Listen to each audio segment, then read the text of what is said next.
Salute. Your boy Game Kid Skate back here with another one for the New York Knicks, Legion of Knicks Weekly. Why I say New York Knicks? Legion of Knicks Weekly. This shouldn't be too much of a long one.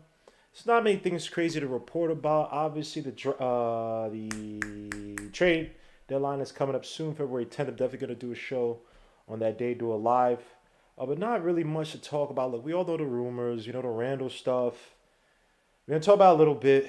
I was more excited freaking looking at the draft. I know people might say, oh, this is not a good draft, but this could be a very important draft to look at given the fact that we're still bereft of some talent on this team. So this draft, we're going to talk about looking at players to get gems, get guys who fit our team. You have to be smart and pluck out the right talent in this draft, given how relatively weaker it is when you look at other drafts. Obviously, last year's draft comes to mind, even the one before that. But let's get started. But first, real quick, man, talking about NBA rookies versus the rising stars, NBA rookies versus sophomores. Seeing that Scotty Barnes, Cade Cunningham, Cool King Cade Cunningham, the coolest cut at camp. Ayo Dosunmu, a guy I liked. Even though, look, let me say this. Let me not make it seem like, I was banging. And this is on me. I need to do more videos talking about the guys that I actually want on this team, the guys I want to actually draft. I did one with wings, but, talking about it in weeklies and stuff, I don't think gets my message out there thoroughly enough. So I promise you this year, I'll do a lot more videos concerning guys I want specifically in the draft, who I hope the Knicks will target. So everybody knows who I want. Because yesterday, suited Jarrell Williams saying I didn't want Ayo when I was the only guy talking about Ayo up here. I mean, Chris Duarte also made it. Josh Giddey is a guy that I did not like. And I have to sit here and eat crow. I don't know crows, whatever the hell, whatever sound they make. I have to eat crow a little bit on that because, look, the kid is still struggling shooting from the field. I believe he's shooting 40 and 28, but the assists are up. Rebounds I don't really take into account because we look at his contested rebounds, they aren't up there, so it's the whole, coming around, someone boxes out or it's a missed shot and none of the offense is crashing the boards. Of anything of that nature, and he's getting rebounds. But I got to give it to Josh Giddey. His passing is way better than I expected. His core vision is definitely there. When I was watching it, when he was in the NBL, I was watching his highlights. I just didn't see it. I thought a lot of it came on transitions. There were slick passes, but I really didn't think it was going to translate this way. Now, granted, the OKC Thunder aren't really a good team right now, even though they have some young talent. But I will throw the flowers at Josh Giddey and say the kid has been better than I expected. So I eat crow on that one. I take that one. I take that. I won't even say because I have to say pause, but I do take that one. Take that one on the chin in terms of getting punched, not something else you guys are probably thinking about. You freaking sickos. Who else made it? You also got Herb Jones, a guy who I did not originally know about from Alabama. So I gotta give it up to the New Orleans Pelicans. This guy Herb Jones is blocking their first round pick in Troy Murphy. That is crazy, boy. Trey Murphy, excuse me. That is ridiculous, man. That is crazy that a freaking second round pick is blocking their first round. Like, not say this happened before, but in the same year like this, wow. Davion Mitchell, a guy who was hot and cold on. My issues with Davion Mitchell, where I think he was an explosive player. I liken him to your boy from Denver. Oh, my memory is so trash. What is this short guy from Denver? The short, diminutive guard from Denver. Oh, I see his face right now. Dark skinned dude too. Nuggets, point guard, fast, 2000s. Why can't I remember this guy's name?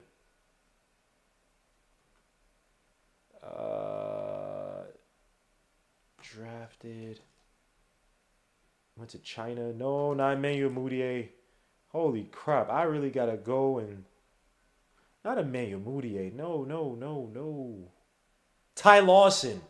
I have a stupid face, a stupid headband, everything in my head, and I can't remember his name. I got to get some... I'm going to try to get sleep. I'm still not going to be able to get sleep. I tried to sleep yesterday. I end up sleeping around like 2:30. Doesn't even matter. No, not Gary Harris. Thank you. Ty Lawson, Keyshawn. Suits everybody in the chat, man. We got Keyshawn, Kaiser Sosa, Young Simba, PDP in the building. Suits my brother PDP. Mavericks lost Tim Hardaway Jr., so maybe it's a 3-way deal to get Fournier to Dallas.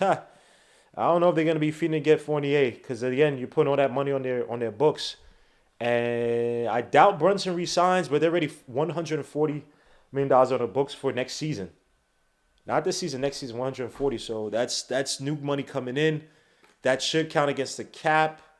Obviously, you're trading back contracts, but then do they really want to waste whatever cap they'll sit there and sacrifice to get a guy like Fournier? I mean, if they do try to re-sign Brunson, he won't count against the cap because of the what's the name rule. My brain is so flustered right now, man. I can't even. Just got off of freaking work and trying to rush this show. So to AK Sour God, man. Yeah. Chino Galang. Yo, salute to my brother Chino Galang, man. Salute. JNN in the building. He said, if we talk about Dripmore trade idea, Randle, Fournier, Walker, Burks. So let me get back to the NBA rookie. So you got Evan Mobley, who's been a beast this season. Alperen Sengun, who's been... I haven't checked on him in a while. I haven't checked on the Suns in a while. Let me see his stats. It's a guy who's definitely has some offensive skills. 8.6 points, 4.5 rebounds a game, 48.5% from the field, 27.7% from three. Having a true shooting of 56.4% for a big. Does have a usage rate 22.6%. That's nothing. I don't watch enough. I gotta watch a little more of him. Only 4.5 rebounds, 2.9 defensive. Yeah, he's never been a good defensive player. He wasn't seen as a good defensive player coming to the draft, but gotta watch a little bit more because who are the other bigs? What's this guy? The guy from Western Kentucky, Charles Bassey. Daron Sharp, I don't even think he's getting any minutes. Who's another big in this draft? Kai Jones, not really getting minutes like that. I don't think. Yeah, he's not. He's not really. He's like a 4. Jalen Suggs. Jalen Suggs just came back from injury. That's my guy. Past 2 games, he had like 5 and 6 points. But before that, even though efficiencies aren't there, he's been averaging probably around like maybe 15 to 17 points the past maybe 7 games. I might be maybe 14, 16 points a game. The efficiency's not so great. But he's starting to show out a little bit, come back from injury. Again, I think it's gonna be you have to be a little bit patient with my son Jalen Suggs. I see Billups in him. If he grows to that team, obviously Franz Wagner, who's like the last guy up, who's having this pursuit. That's another guy I wasn't so high on, but give that to Coach Colorblocks. He called him out, so I can't kill him on that. I can't catch him on that. So I got to give Coach Colorblocks his credit for being a believer in Franz Wagner, who I was just like, I just think he's a body. He's not really fast, but for some reason, NBA coming off screens, I see him really powerful, kind of north to south. I don't know what it is about him, but he moves well at his height and size. It works well for him, so we'll see. Suits AK Sarga says Fargo, Gmo. Oh, yeah. I can't do the voice in Fargo. Yeah, how you doing this morning? I can't do that Midwest accent. Kai Jones can't get minutes over Mason Plumlee. Yeah, but Mason Plumlee, again, guys got to be patient with some of these guys, man. People are like, yo, Cam Reddish, again, there is a process with Cam Reddish, man. You're talking about the guy, talking about low motor. I think that Tom Thibodeau's trying to, I don't say beat it in and pause, but trying to get him in that mindset to understand the game at a higher level, to understand what plays are being run out there. You know what I mean? So be a little bit patient. Now, I know that Mark Berman came out today, was talking about, disclaimer. Everything Mark Berman says, I mostly don't believe it. I just look at it as like, okay, he's talking some BS. I think he's a guy that he benefits from when the Knicks are doing bad. He can draw up a nice, beautiful storyline to like rile you up because it goes with everything. Because you're always like, when things go bad, you're always like, oh yeah, that must be true, right?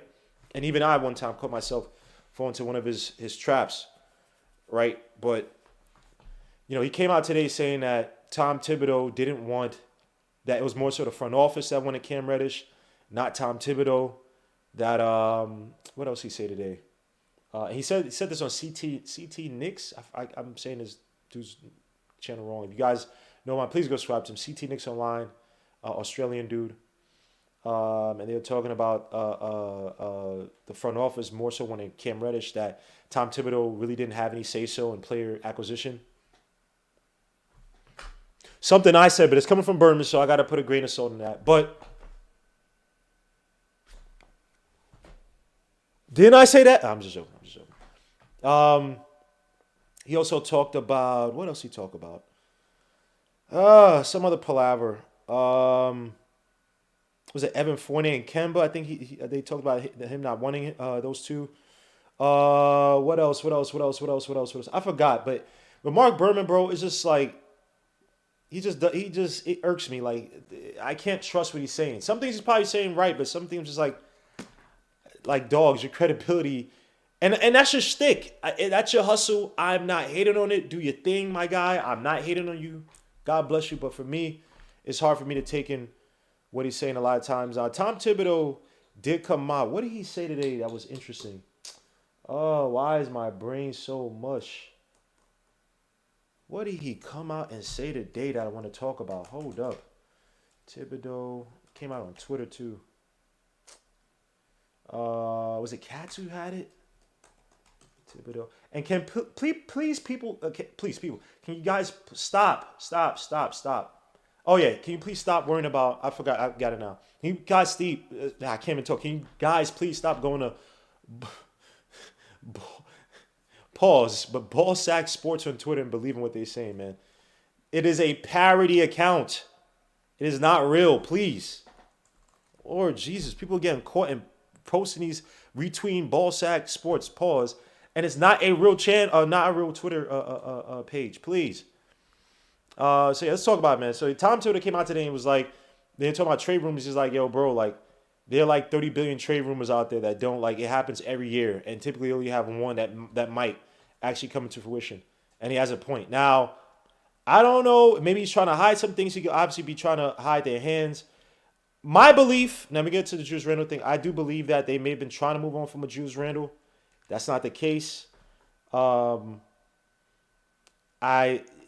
we don't know what's going to happen with this Knicks team. I just don't know about this whole moving Randle thing because, again, Randle is a weird position, and now he's not having a good season. And then he's showing his ass, with his attitude, his lack of leadership, his lack of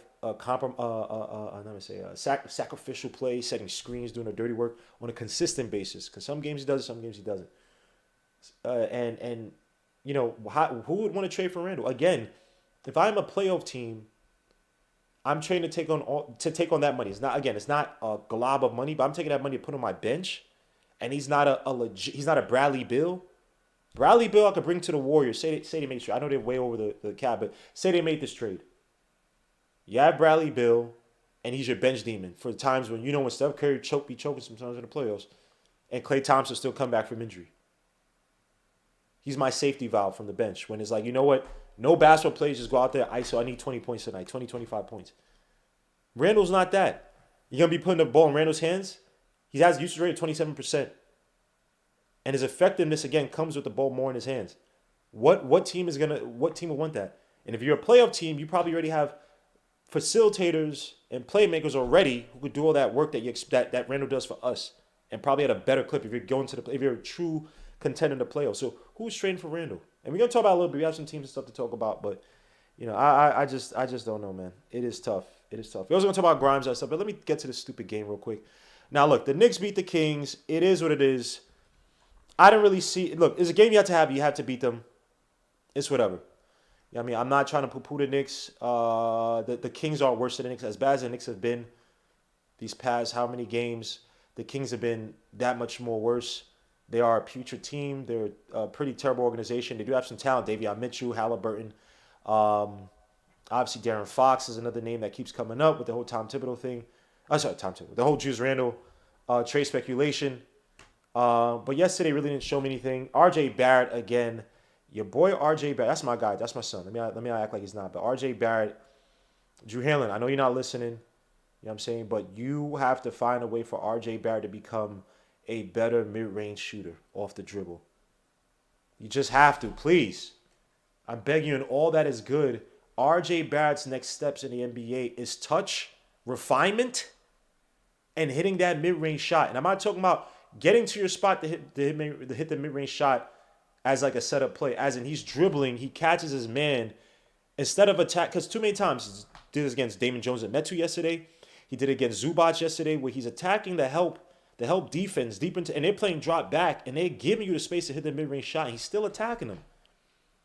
R.J. Barrett, 4 for 14 yesterday, and he missed how many shots in the paint? Of course,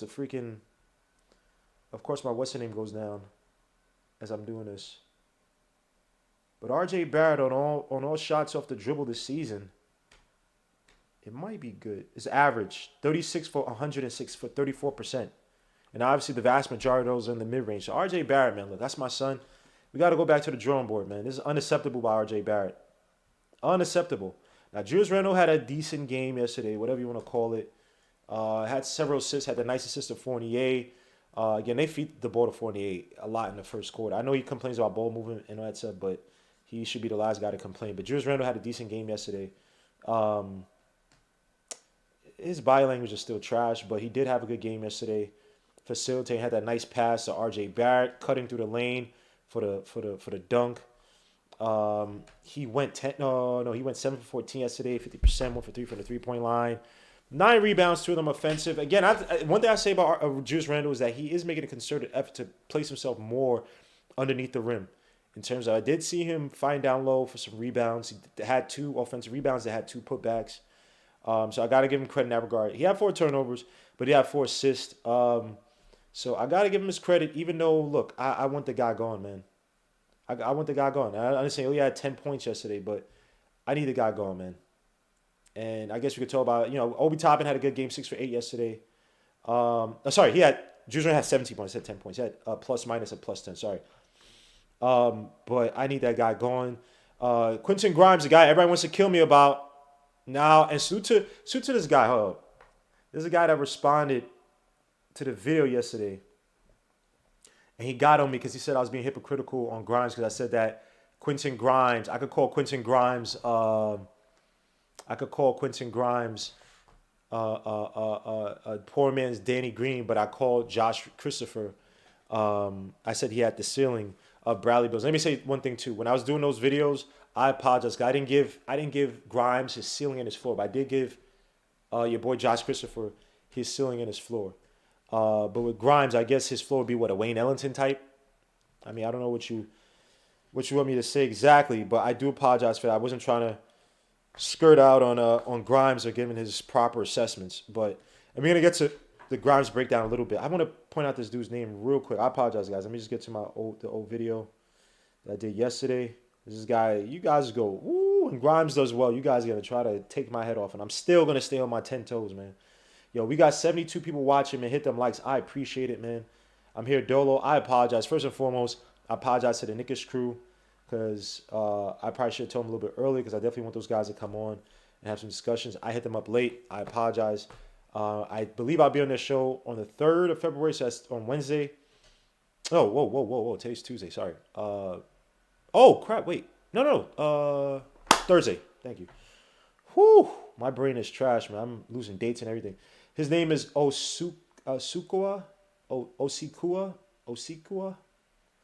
Pronouncing it wrong.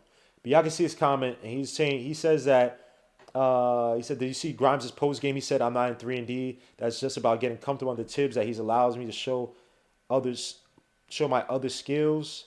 He said, he'll never be Iverson off the dribble. This is a guy that comments, but his insane high and quick release, it will be good enough for him to get a shot off. Green's best offensive season is 10 per game at 28 minutes. Grimes is doing 6 per on 15 as a rookie. You can call Green his ceiling. P.S. I'd be fine if you said Danny Green floor or Danny Green the first 2 to 4 years as a player, but ceiling.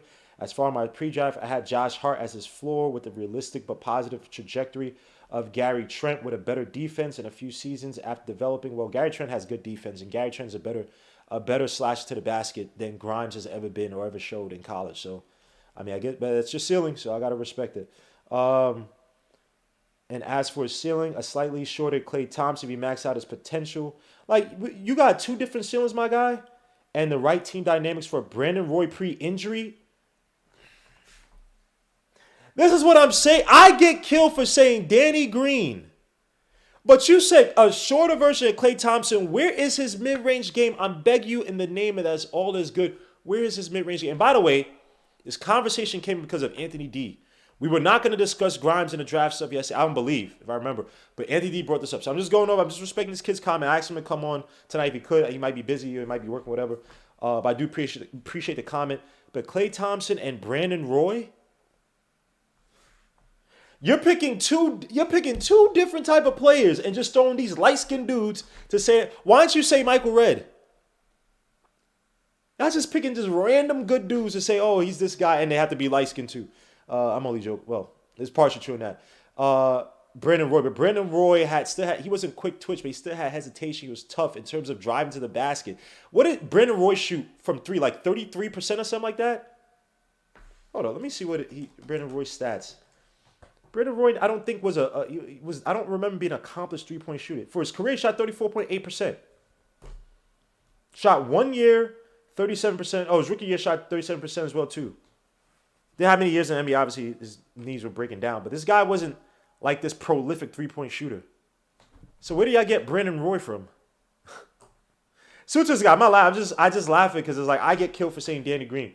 He said poor man's Danny Green for his career is an insult to any first round pick. Oh wow, because he's a first round pick, you can't call him you can't do that. First round pick, it doesn't mean anything. It's the talent, and then people say that basically he was a second round pick for how many times he moved back. What is he, 25th? Or where were you picked Quentin Grimes? Because we moved back from the 19 or whatever. Anyway, let me see. Oh my gosh. A poor man's Danny Green for his career is an insult for any first round pick. His total career award is 1 all defense. Never got more than 10 per game. I'm not talking about his awards. I could care less about your awards. There were years with Josh, your boy, who's this guy on the Hawks? Josh Hawks. What is this guy's name on the Hawks? Josh Smith. Had a bunch of years that you could argue he could have gotten to the All-Star game. This is when he got snubbed, maybe a year or so before he went to the Pistons. He didn't get no accolades. But some of those guys that went that got these awards, you could argue and say, yo, Josh Smith's better. Not, again, Josh Smith's a guy who could never shoot. He's a great slash to the basket, energetic forward. Right? He says he won all NBA team defense and more than 10 per game. He has ships of Sean Livingston has ships. Stayed in Cam Reddish, still is a floor. Okay, Grimes is good for Ricky. You think RJ can grow 3 in huh? Yeah, I don't have this go up. I figure I'll try to join it. All right, so I guess that's his comment, but you're killing me for my comps, but your comps are some of the. First of all, they don't even connect with each other. Two, they have these lofty comps, bro. And I know there's ceilings, but some of those ceilings is a little. Come on, dogs. Let's be fair. Let's be fair when we talk about Quentin Grimes. But let me see. Suits everybody in the chat, man. He says, please, my fellow Knicks, stop all this Brandon Roy click. Thank you, Allen Houston. Yo, bro, I don't want to kill the kid Quentin Grimes. I'm going to praise this kid because I have a whole segment on him. I want to praise the kid. I want to give him his propers. But some of the comparisons some of you guys are saying is off the charts. The IKBM, Gary Trent with better Gary Trent plays great defense now. He's going to get better than Gary Trent. And not saying he never will, but y'all saying he's Gary Trent who could slash to the basket, pour on 38 points like it's nothing, not just from shooting, can create in the mid-range, something that Grimes has not shown he could do yet his whole career. Not saying he could never do it. It is what it is. KCP's a pretty good comment. Okay, KCP, that's a good comment. I like KCP a lot. How about you don't put labels on this guy? I'm the developer. I would say that Grimes' defense is better than Danny Green. Okay. Well, I got to put labels on guys that make comparisons, right? So if I'm wrong or right, I'm probably never going to be 100% right on any of these guys, right? Because no player is like another player, but no player is exactly like another player, but you're trying to create in his head, okay, what's his game? How's it fit? The assessments. And think about Knicks fans too, man. If this guy was not on the Knicks, we would not be saying this. And let me use my example. If we had Josh Christopher's team, you guys would be saying all the crazy things about Josh Christopher. But because he's not on the team, it's like, oh, well, we have to do shot guys. It's like, all right, man. It's cool.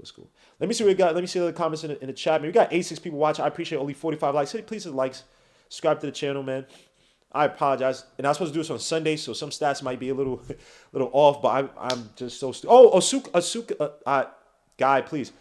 Show me how I pronounce your name. I'm saying your name really badly. Osikua. I apologize. He said Danny Green is trash. Stop. Yeah, he can still learn, but you don't get faster twitch muscles and stuff like that, right? You don't get quicker. Suits my guy established 1993, bro. Mike Rez a better comp than Danny freaking Green. How is Danny Green a bad player? All right. I'm not talking about Danny Green now. I'm talking about Danny Green with the Spurs. Holy crap. Yo, you guys is wilding, man. Sheesh. All right. I want to see all y'all. Well, let me not even say because I actually want him to kill. I don't want him to do bad. And by the way, Danny Green's best season was 11.7 points, shooting 41.8% from three. That was his 1, 2, 3, 4, 5, fifth year with the Spurs. You could probably average more as a 3-and-D guy, but I got to see more from him before I give him those accolades, bro, or give him that credit. And again, I'm going to flip this all around and give this kid all the praise of what he's been doing recently, which was, I had this since Sunday, so it's not about me trying to appeal back to you guys. I ain't trying to do that BS. Kanawa Ben Lawa, suit my guy. Jarrell Williams said, just came from Duke and Sharon. Yes, please go subscribe to the Duke and Sharon's score. Will Salkin said, Courtney Lee could slash to the basket since he got in the league. I agree. I wish they'd get rid of Julius Randle. Suit to Frederick says, Legion of Josh Christopher. No, it's not even that. Look, people keep saying, look, I'm cool with the pick. I'm okay. It's fine. We're here. We're stuck. I can't change it. But if you ask me what I want, I'm going to answer it like AD did yesterday. I'm going to tell you what I wanted, right? But it's fine. He's a 3-and-D player. He fits for the team. Fair enough. They made their draft pick again in Cam Reddish, even though you had forwards in his draft to get. It is what it is. I just I want to see the same energy. God forbid. I hope I'm wrong. I hope he's Klay Thompson. He turns magically into Klay Thompson. But I don't go for hope. I go for what I see and what I expect. So I'm hoping. God bless. God bless the Byzantines. That doesn't make sense, but God bless. I hope he's that player. Suta Sincere Waif. That's a dope name. Randall, he's a good third option, especially if he's not double team all day. But Sincere Waif, who was trading for Julius Randle? Now, I think the Knicks, when they gave him that contract. Now, here's my theory, right? And let me move on to the next slide of this show. Because this Kings game, I could give a damn about. Look at me trying to use OBS. So Julius Randle just can't handle the Randle.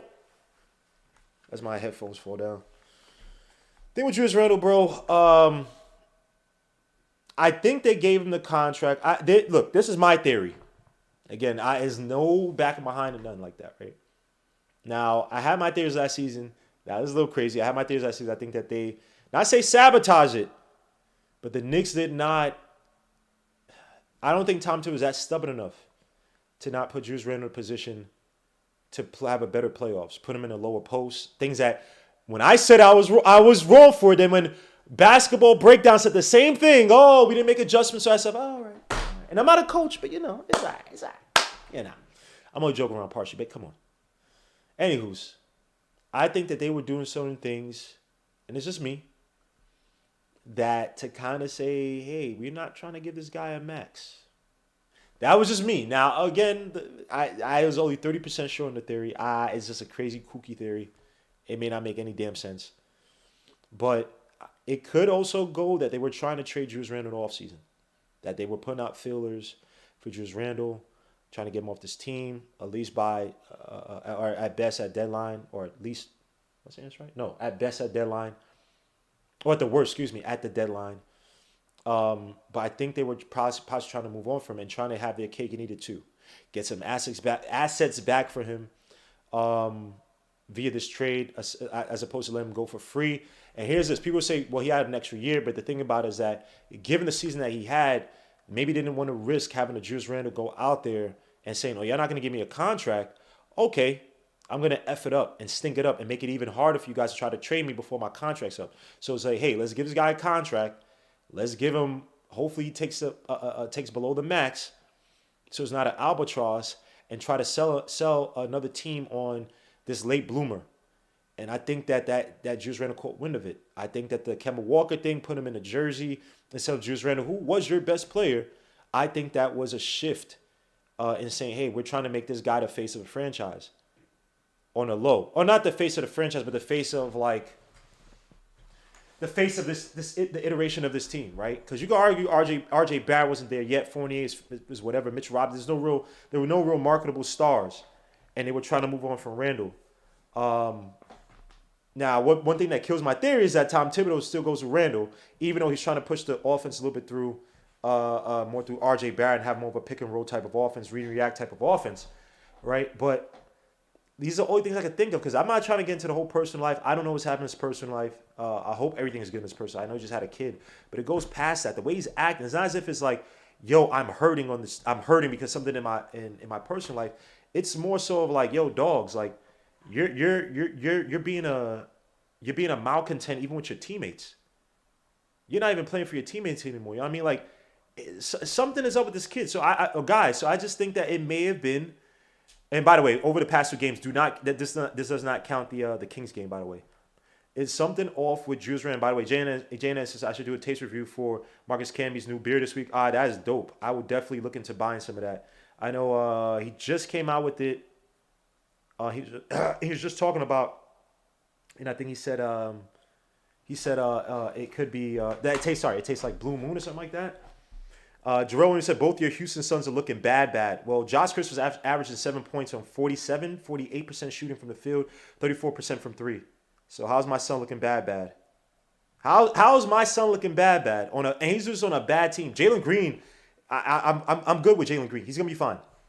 He had an injury. You still have KPJ on that team, and I've been saying this time and time again. KPJ and Jalen Green don't fit well. So my Houston Suns are looking fine. I'm perfectly good with them. Josh Christopher will be fine. Y'all trying to hate, man. All of y'all. I ain't gonna do that to my son Josh Christopher. I'm only joking. Bradley Beal with defenses. Grimes ceiling. Bradley Beal in Florida at college was dominating off the drip. What are y'all talking about? He was a demon in college. You couldn't stay in front of him. Power and speed, north to south with a little bit of shimmy. No offense to Grimes. Where do y'all see this where y'all can say that? Bradley Beal's body type is not even the same as Grimes to say that. Oh, man. Oh. George Jones says Jordan is a good guy. I love all y'all. I got love for y'all, man. I'm just saying, man. Like, he said Christopher Steele reminds me of J.R. Smith. Okay, but he's not a head case like J.R. Smith. If you gave me J.R. Smith, I'll focus J.R. Smith. You have one of the best two guards in the league, so I'll take that. Even though I think he's stronger than J.R. Smith. I ain't gonna hold you. I want that Randall thumbs down pick on a shirt. He probably might make you. He probably trademark that. He's got a gun for hire. He's gonna shoot over 40% from three and guard the best swing until he shows he can create for himself. Danny Green is actually decent. It does it. Young Simmer, don't bring up Danny Green again, bro. Danny Green is trash. You only could pick Hall of Famers and perennial all-stars for Grimes. I heard the same thing with Frank, and I was a Franker at first because I saw his defense. I know his pick and roll defense was the best out of all the guards in the league. I was like, all right, there's something to build with here, and I like the pick and pop, pick and roll actually I with KP. But after a while, I was like, all right, this kid don't got it. Same thing with your boy Kevin Knox. Oh, I was never believing Kevin Knox. But I heard Kevin Knox was baby KD. Kevin Knox is like, yo. Oh, Corey. He says, how the F did we not draft Desamu? You see what they're doing in my chat? I don't want to talk about the draft no more. Y'all see what y'all doing? Stop. And I'm going to talk about the draft today, bro. Boy said Grimes is Landry Fields 2. Nah. Landry Fields is more of a system play. Grimes, you can put him in any offense. He's a better 3-and-D player. I give him a little bit more than Landry Fields. And I like Landry Fields on that D'Antoni team. But I put over. It said Bill is so overrated. Okay. I'm talking about an individual player. That's fine. Let me say Bradley Beal with defense. Yeah, hey, you guys are hey. Yo, son. Yeah. Maybe being sarcastic. I don't know, man. By the way, I'm gonna drink some green juice. I'm trying to lose 20 pounds before the summer. I'm not fat. I want to get the cuts. I want to get brolic again. I got a pull-up bar and all that stuff. I'm trying to get the Kuma styles back. So I got to drink these. This is my dinner for tonight. I'm trying to be controlled. Even though I typically eat healthy. You being sorry? Okay, I can't be. I apologize, bro. I'm reading the chats and stuff. I got you and showing them saying crazy stuff. Oh no, I thought somebody said it before you. Oh, somebody said that before you, bro. Nah. Somebody said Bradley Beal before you, bro. Said Danny Green with the Spurs is Bullock. No, stop that, bro. No. They were sick in Danny Green are some of the best guards on those playoff runs, man. Stop it. When the coaching scouts get on Grimes, he's going to struggle. I don't wish no bad on nobody. I hope Grimes does good. I'm going to talk about it a little bit. Let's get back to Julius Randle. So, again, over those last 2 games, that's before the Kings game. So, please take that to an account. Minus 56 plus minus in 59 minutes, 29 points. Damn, I put a freaking dash there and I shouldn't have. Anyway, 29 points, 11 for 29 shooting, 38%, 13 rebounds, 2 made 3-pointers at 20%. And for a tweet from Jonathan Macri of the Knicks Film School, Of course, why? Of course, I can't find it out. Why does my computer do this to me? They were talking about how basically Julius Randle is one of the most efficient players in the league, given like 20 minutes and this usage and all this stuff. Where the hell is this damn tweet from Jonathan Macri? Here it is. So yeah, according to, and this was on. No, this is a early one. Sorry, hold up.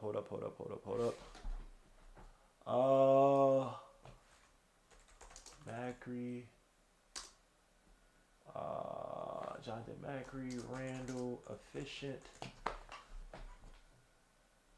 Yeah, so this was 8 games ago, or 8 days ago, excuse me. He said that Julius Randle is now officially the least efficient. And this is not how he talks. He doesn't talk like this. This is my stupid voice. By the way, salute to my guy Antonio Estrada de Fozzi. Salute to my guy said my guy was good. Yo, salute, man. Tudo bem. I know he's not Brazilian, but tudo bem. Jonathan Macri said, just check the stat for tomorrow's newsletter. And again, he doesn't talk like this. Julius Randle is now officially the least efficient high usage player in the NBA. Amongst 38 players with a usage rate above 26 with a minimum of 20 games and 20 minutes per game. His effective field goal percentage of 46.4% is dead last. It's also the fourth worst turnover ratio of the group. So Julius Randle, did he sell us a bag of goods that turned out to be a bag of ish? Is that Julius Randle for you, man? Can Tom Thibodeau change the lineup and get something good with Julius Randle? I find it hard to believe. Again, we aren't winning games without Julius Randle, but until this team fully commits to that so-called youth or youth, but clean up this team, I don't know what the lineups are they could change to make Julius Randle more effective. Now, I would love to have IQ starting. I would love IQ to start with that unit, with that starting unit in place of Kemba Walker. Obviously, Kemba Walker is just not. He ain't it for the Knicks. No offense to the guy. The guy's knee is finito, but IQ's improved court awareness, his playmaking, again, his shooting, off and on the ball, especially the mid-range shots, definitely improved. It's really just a hero ball that bugs you out, and the defense. You gotta put respect on his defense, man.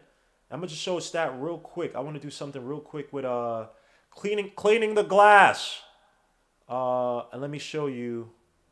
I want to show you guys, take you guys on this journey real quick. I could do display capture. Hold up. Let me see.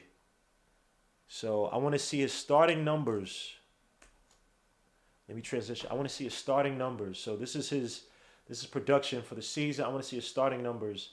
That's starting. So I go to the lineup. I'm going to filter the lineups real quick. We got your man, all the starters outside of Kemba Walker, obviously. Julius can't handle the Randle. RJ Bully Ball Barrett. And Evan Fournier. And Mitch. Let's see what his numbers look like. Filter the lineup. So, wow, defensively he's not so good, but offensively, on a cumulative basis, 23 possessions this season, a differential of plus 40.6 points per possession. Wow.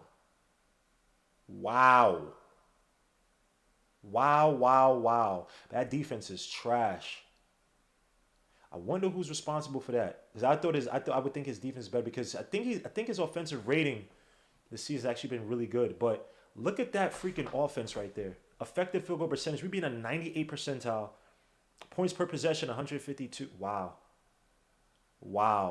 My lord. That is absurd. So I would love to see him. I would love to see IQ in that starting line. I'm going to look up his defensive rating real quick, because I'm pretty sure his defensive rating this season is actually good. It's actually probably really good, because I actually had the stat down for something else I want to show. But I just want to see this real quick. So all games this season.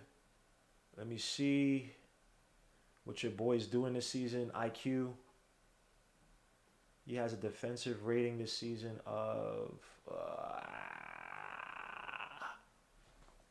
Emmanuel Quickly. 102.6. It's pretty damn effing good compared to all the other guys we have on this team. So, and actually, Let me see. If I make it just the Knicks, I know you guys can't see this right now, but I don't want to burden you with all that trash. If I just make it just the Knicks, who has the best offensive defensive ratings, and let me make a minimum. What is IQ averages game? 15 minutes. No, actually, averages 22 minutes a game. Let me minimum or minutes. Excuse me. Greater than 20. 20. Let's put 20. So out of all the guys who average at least 20 minutes, IQ has the best defensive rating on the Knicks. Kemba Walker is gives up 10 more points at 112.9, but IQ at 102.6 is the defense rating. Suit to my guy, another super chat from my brother Antonio Estrada Del Fazi. And by the way, the next TiVo number should be coming in tomorrow. I set up today, but I had to send an invoice for that stuff, so it should be coming tomorrow. What Randle was doing last year was just too crazy to be sustainable. If we look at the highlights from last year, the dude was looking like Hoodie Mello. Thank you for the $5 super chat. I agree. A lot of a high degree of these awful mid-range shots that were just not sustainable. He's not Chris Middleton. And sorry, you just never saw this from Julius Randle. Now, granted, again, I was for the contract. You have to try to build up credibility in the league. He did have a good season. Even if he's not playing All-Star Randle, still ways to make him more effective on his team, and he kind of poo-pooed the bed. So it is what it is. Let me see. So is Tibbs reliving a fatal flaw with veterans? Now, there was an interesting tweet I saw the other day. I forget who it was from. But they were saying how basically Cat was pissed with Tibbs when he was in Minnesota because Tom Thibodeau allowed Jimmy Butler, and I forget another veteran he mentioned, kind of do whatever they wanted with the ball, but then he would scold Wiggins and Cat all the time, right? And again, I'm not necessarily sure if that's true. I mean, you could kind of see, obviously, you could kind of get the feeling that Tom Thibodeau probably coached those guys a little bit hard because they're younger. He believed in Jimmy Butler. I think he allowed it to spiral out of control. But what do you guys feel? Do you think that Tom Thibodeau's trusting? I think he is trusting a little bit too much in Randle. But do you liken it to the situation that happened in Minnesota? I think that one is a little bit different. Even though you could argue he's not holding Randle as accountable or holding Randle accountable as much as he could. But is that his fatal flaw? Now, I would love to see this team without Julius Randle. I want to see a Tom Thibodeau team. And not because I'm not a part of the whole play the kids thing. I'm not just like, just play the kids to play the kids. But I want to see Tom Thibodeau with young players who all follow under his lead. A bunch of hard-working young players, the RJ Barretts, the IQs, even the Obies, the Grimes. I want to see young players play tough under Tom Thibodeau and see if that changes. Like, if you have a culture where they're not seeing Julius Randle be this petulant child, but you have a guy like Cam Reddish who has been known to have a so-called low motor, even though I think there's somewhat of a misnomer just because Lloyd Pierce is such a piece of ish. I want to see how if he could build a strong enough culture with these young players where we could turn talented, but I don't say troubled, but talented but kind of lost players like a Cam Reddish into the so-called talented stars that a lot of people originally assessed him to be. I would love to see Tom Thibodeau that line because I thought that with Chicago, it was more so of a veteran issue. Obviously, with Jimmy Butler and then Derrick Rose, guys getting hurt, they didn't re-sign Lil Deng when he was begging for him. So it kind of just fell apart. You had the situation in Minnesota. We had these talented young players, but there's no guidance, and he relied on his, he was the GM. He was not a good GM for the Minnesota Timberwolves. Had some terrible drafts, but you have Jimmy Butler there too. And just the fit was just terrible. I want to see, if you can move Julius Randle from this team, I want to see Tom Thibodeau a young lineup. Because again, he was running some nifty stuff in the preseason. Cover this all the time. I talk about this all the time. Variations with horns, running Spain pick and roll. He's running strong motion sets. I want to see him where they're like, yo, all right, Tom, we give you 2 years to build this team. Build up this team. You're not expected to win crazy games. Yeah, I want to see how you build this team with a bunch of young talent we're going to get you. So, I don't know Julius Randle, man. Is Dolan covering for Julius Randle? Probably. He said that whole about, shout out to James. I was like, yo, dog, are you that stupid?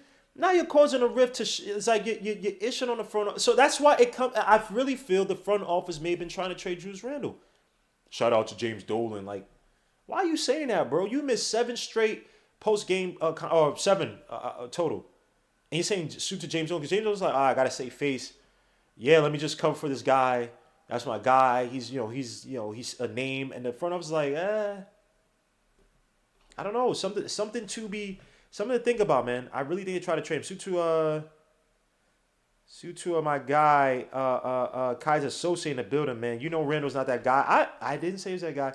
Say why y'all keep thinking you can get a nice return from Randle. The time to fleece teams was last year. Well, that's what I'm saying. I think that they tried to not fleece, but they tried to trade him last season. And that's why he's acting like this petulant child now. He got caught wind of it. He probably felt the Knicks sold him this bag of goods. Here's another thing too. He may have thought in his head this what might make Randle pissed. Think about this. They convince you, these guys supposed to be your buddies all that. They convince you to take a cheaper contract this season. And then they're trying to trade you. But they sold you a bag of good. All right, now it's starting to come into fruition, starting to formulate. Starting to matriculate, as they say. I think it could have been Julius Randle is pissed that they told him to take a lower contract, that he's a part of the team, take less money. And as soon as he took that contract, hey, let's try to trade this dude. And he caught wind of it. And he's like, F this team. Is that a crazy theory? Is that a crazy theory? I'm just saying. I know I'll be out there. I'm just saying. Let me know in the chat, is that a crazy theory? He's pissed because they told him to take the contract for less money. He thought he was family, making a sacrifice, and he caught when they were trying to trade him. They said, this guy never called for McBride to play before, now wants young team playing. What? Yo, Lord Jesus Christ. Nick Yak, they joke on me for liking McBride. Are you out of your mind? He said, it's crazy. Mick Investment says it's crazy. Okay. Let me see. Is it worth tanking? These rookies suck, and Tibbs not going to play them. We thought that Perico and Randle turned into dry roll. He thumbs out the front office, not the fans. Frederick, let me know if I'm crazy. He took lesser money, and they were trying to trade him, and he's pissed now. That's my best guess, bro. Let me see. Welcome to that being super senior of the Knicks is more of a coach. So someone like yesterday said losing breeds toxicity. Oh, is AK Sour God coming at me? Am I being too toxic? Hey, y'all better strap in, people. This is gonna be a random experience for a little bit. Knicks always play better on the road. I won't be surprised to win this hard road trip. I don't know about that, bro. I'd rather lose the play-in tournament and win the lottery. Tibbs going to retire if he's given that predicament. He's 80 years old. He don't have time. Well, Tom Thibodeau's a basketball lifer. He didn't marry so he could play basketball. So he could coach basketball. Tom Thibodeau's one of those dudes like in Futurama. He'll have his head on like that machine where you can see the spine, and his head is in a liquid, and he's still coaching a team. That's him. He ain't going nowhere, bro. I don't want to say anything like that, but he's a lifer. What do you mean the lesser money? Who's gonna pay Randle? Somebody bro. There are a lot of dumb teams out there. If Randle came free, if he had another season like he did last season, now people would say, okay, it's not a fluke, it's a trend. That's it. There are a lot of there's a sucker born every day. The Pistons are trying to trade Jimmy Grant now. They just got the guy, and they're trying to trade him already. There is a sucker born in every. That doesn't make sense, but there's a sucker team available every season, bro. We're saying this now, that no one's wants Julius Randle, but last season people were bigging up this guy because of the season he had. Some stupid team may have taken a chance. He was like, you know what? All right, you don't want to pay me. I'm gonna go out crazy hard this season, focus and kill it, and try to have even a better season. Now people would have been like, all right, we messed up. And then he could go and do that to some other team. And fleece some other team and have him pay big money and be trash. But I think there's a possibility that they gave him the money. He says, I doubt Randle gets traded. I doubt that too. He says, my theory is he found out they were secretly shopping. Kevin, that's what I'm saying, bro. All right, man. People call me crazy. And then it's not until Bebo basketball breakdown breaks it and says that. Then it's, oh, yeah, that's right. I'll shut up. Go to Knicks website. Randle's going nowhere. Legion of Knicks chill, not coming at you. Oh, no, it's okay. Yo, AK Sour Guy, I never take what you're saying. I never take it as an insult, bro. You good, man. You good. It's all love, big bro. That's my guy. AK Sour Guy. That's my guy, man. Simmer Singh. Thank you, bro. This is my brother, Simmer Singh. It's crazy what people accuse me of. That's why I'm going to start having weeklies where I'm just talking about myself like this. I'm going to try to bring the stats on myself for you guys. I'm going to have weeklies where it's by myself so you know what I say. Because now I didn't want Ayo DeSamu and I don't want McBride to play. When I literally said, I I was fighting with, not fighting, but I said, Hinton was like, yo, McBride getting no minutes this season. I said, yo, put some respect on my son's name. He's getting some minutes this season. Now I don't want McBride. Make it make sense, man. Make it make sense, man. But salute to everybody in the chat, man. I love this. I love talking this, man. We got 139 people in the chat. Yeah, we can move to the Randle thing. Knicks try to trade Randle, like I said. Teams interested in Randle, possibly. The Kings, obviously, everybody saw him De'Aaron Fox. Would you go out and go for De'Aaron Fox? Now, De'Aaron Fox would be another project. Can you sit there and I won't say burden. But if you are going the youth route, would it be better to give guys who are at least moldable? That makes sense. Or guys who have some experience in the league already. Cam Reddish has some. He had some spurts, obviously, in the playoffs last season. De'Aaron Fox, who's had a strong start, but he's, people will argue that he's never become the player they envisioned. His shooting is not there. His defense is not great. And his playmaking still leaves a lot to be desired. But is that a situation with the team? With the Kings just being trash? With a De'Aaron Fox fitted Tom Thibodeau offense? Again, he's not great shooting on the ball like that. He's not really a great shooter overall, but he's a guy who will break down the defenses. And you get Tom Thibodeau lives with the dribble drive kickouts. Those corner shots, the wing three-point shots. I'm just saying, do you sit there? What is a point guard playing? Jalen Brunson's going to get paid. You guys want to pay him 20? And y'all know I like Jalen Brunson. I did a video last season or this summer or past summer. I like Jalen Brunson a lot. Are you paying him $20 million? I might. I like Jalen Brunson, bro. So I ain't saying no. I'm not saying no to that automatically. But now Julius Randle on that Kings team. Can we take advantage of a dumb organization like the Kings and get rid of a Randle? You'd hope. But take back Bagley and Fox. Fox making 35. Randle be making 30? Is it? Said Brunson's a dub. Danielle says Brunson's a dub? Wow. Gino 150 Proof says sports are rigged, my geysers. I mean, it is what it is. It is what it is. Hopefully they can rig it for the Knicks. So I guess at least see one damn championship in my mother effing life. De'Aaron Fox, let me see his contract real quick. And Bagley's making what? Marvin Bagley's making 9? You be making $9 million? No, sorry, he's making $11 million this season and qualifying for next season. Then you got De'Aaron Fox with there's so much phlegm here. Lord Jesus. He's making 30. Let's make it 30, sorry, not 35. So much freaking phlegm. Making 28 this season, 30, then 32, 34, 37. Is that an investment the Knicks want to make? Obviously, got guys like the Pistons, too, with Jeremy Grant, but I think they're on a youth movement. It depends on who they draft this season to put alongside Kate Cunningham, but, they are looking to move on from Jeremy Grant, who wants a big role, and obviously the rumors that Jeremy Grant rejected the Lakers trade because he wants to be the man. But damn, as a third player, just like Julius Randle, Jeremy Grant at least showed that as a third will, he's actually effective when he's with those Nuggets teams. Julius Randle, I don't know if he would take that role to go back as a third player. Pacers, now, y'all already know, man. Y'all already know who I'm trying to trade for the Pacers, man. Y'all already know who I'm trying to trade for the Pacers. Y'all don't see the vision, man. Y'all don't see the vision. Why don't y'all see the vision, man? What is wrong with y'all? Why y'all be hating on my son Sabonis like that, man? Why y'all be hating on Domantas Sabonis? Can y'all tell me, outside of three-point shooting, what does Sabonis do? What does Randle do better than Sabonis? Just please, let me know. Just let me know. What does he do better than Sabonis outside of three-point shooting?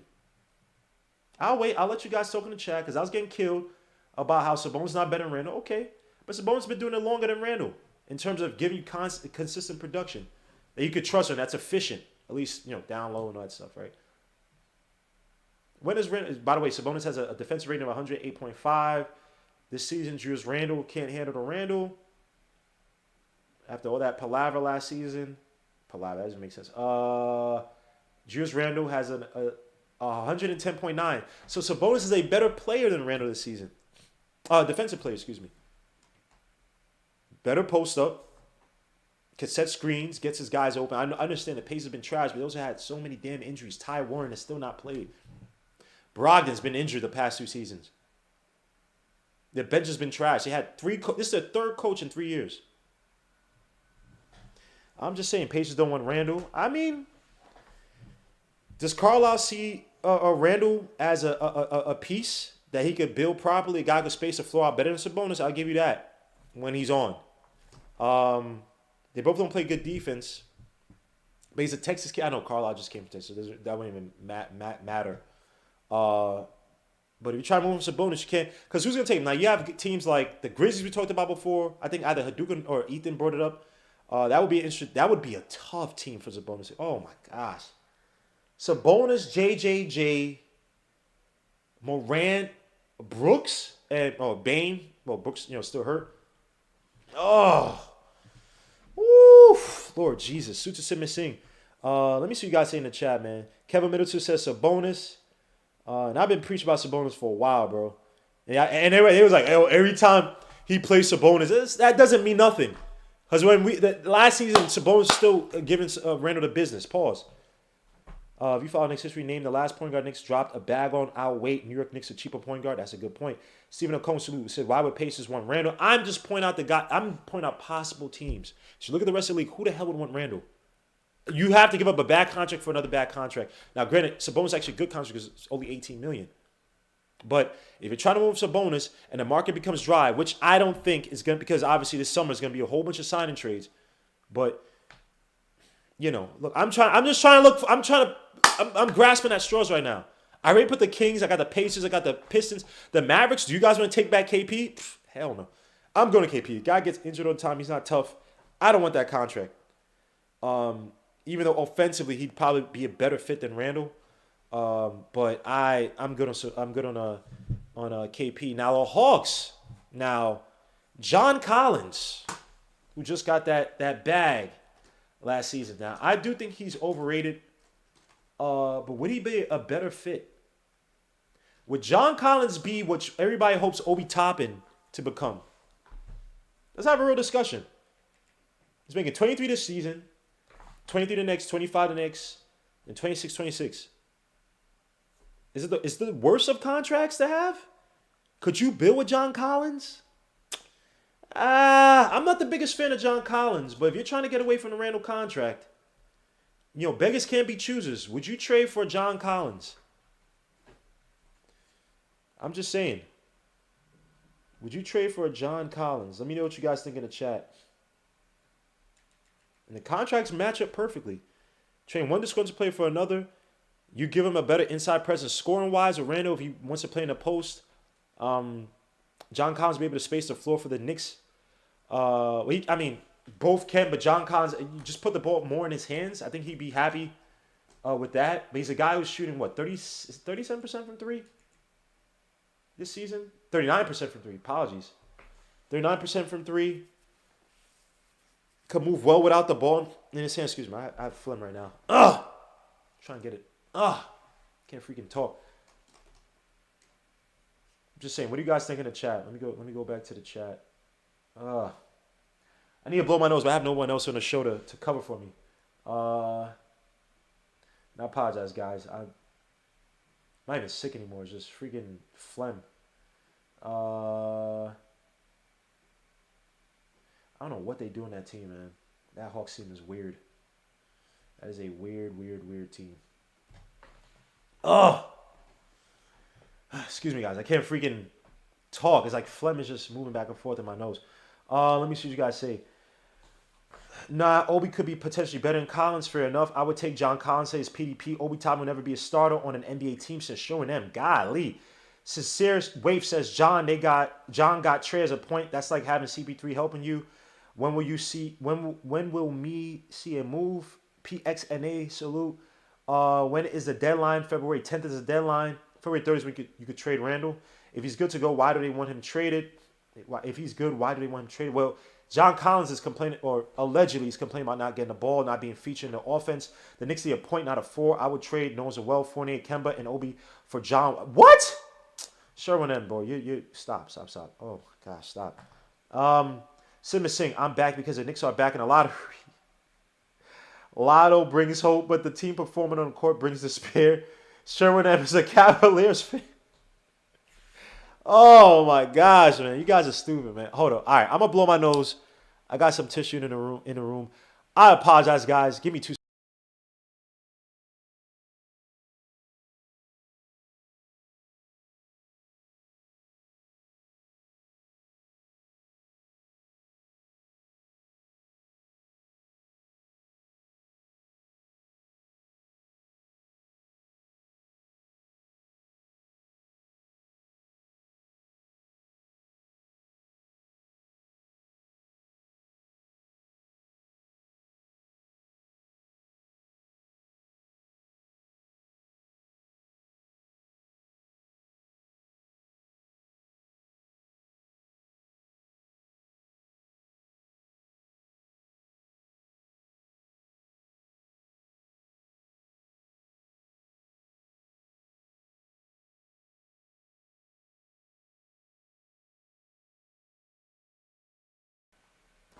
Feels a lot better. Thank you, guys. Thank you. That was crazy. Easy 45 in the building says trade now. February 3rd, you could trade Randle. Yes.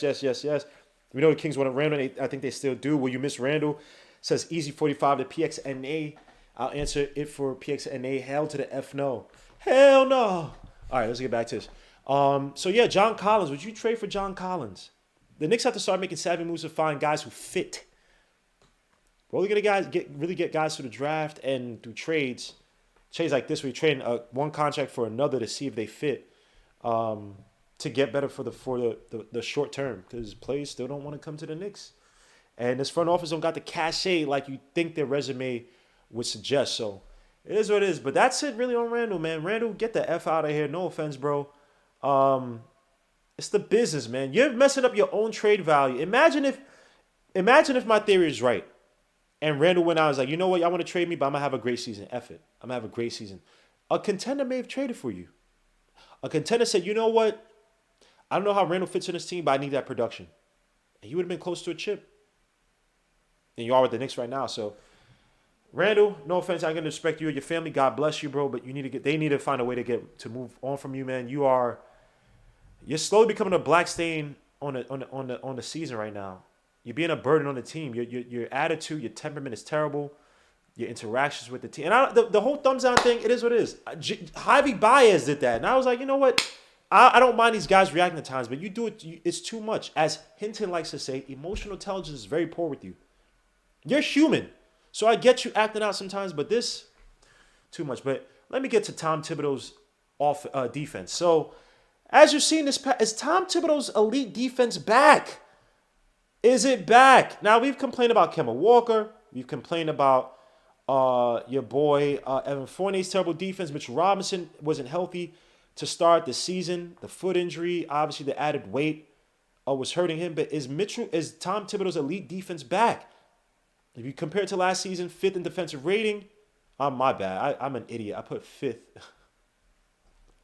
I put 5th in defensive rating. I put 5th instead of putting the actual what's in it. I'll change that right now. I apologize for that. So Tom Thibodeau's defense, when you talk about defensive rating, it's 109.5. I put 5th like an idiot. 109.5. Let me see if I could change that real quick. I got my Photoshop up. Again, I apologize, guys. I'm so unprofessional.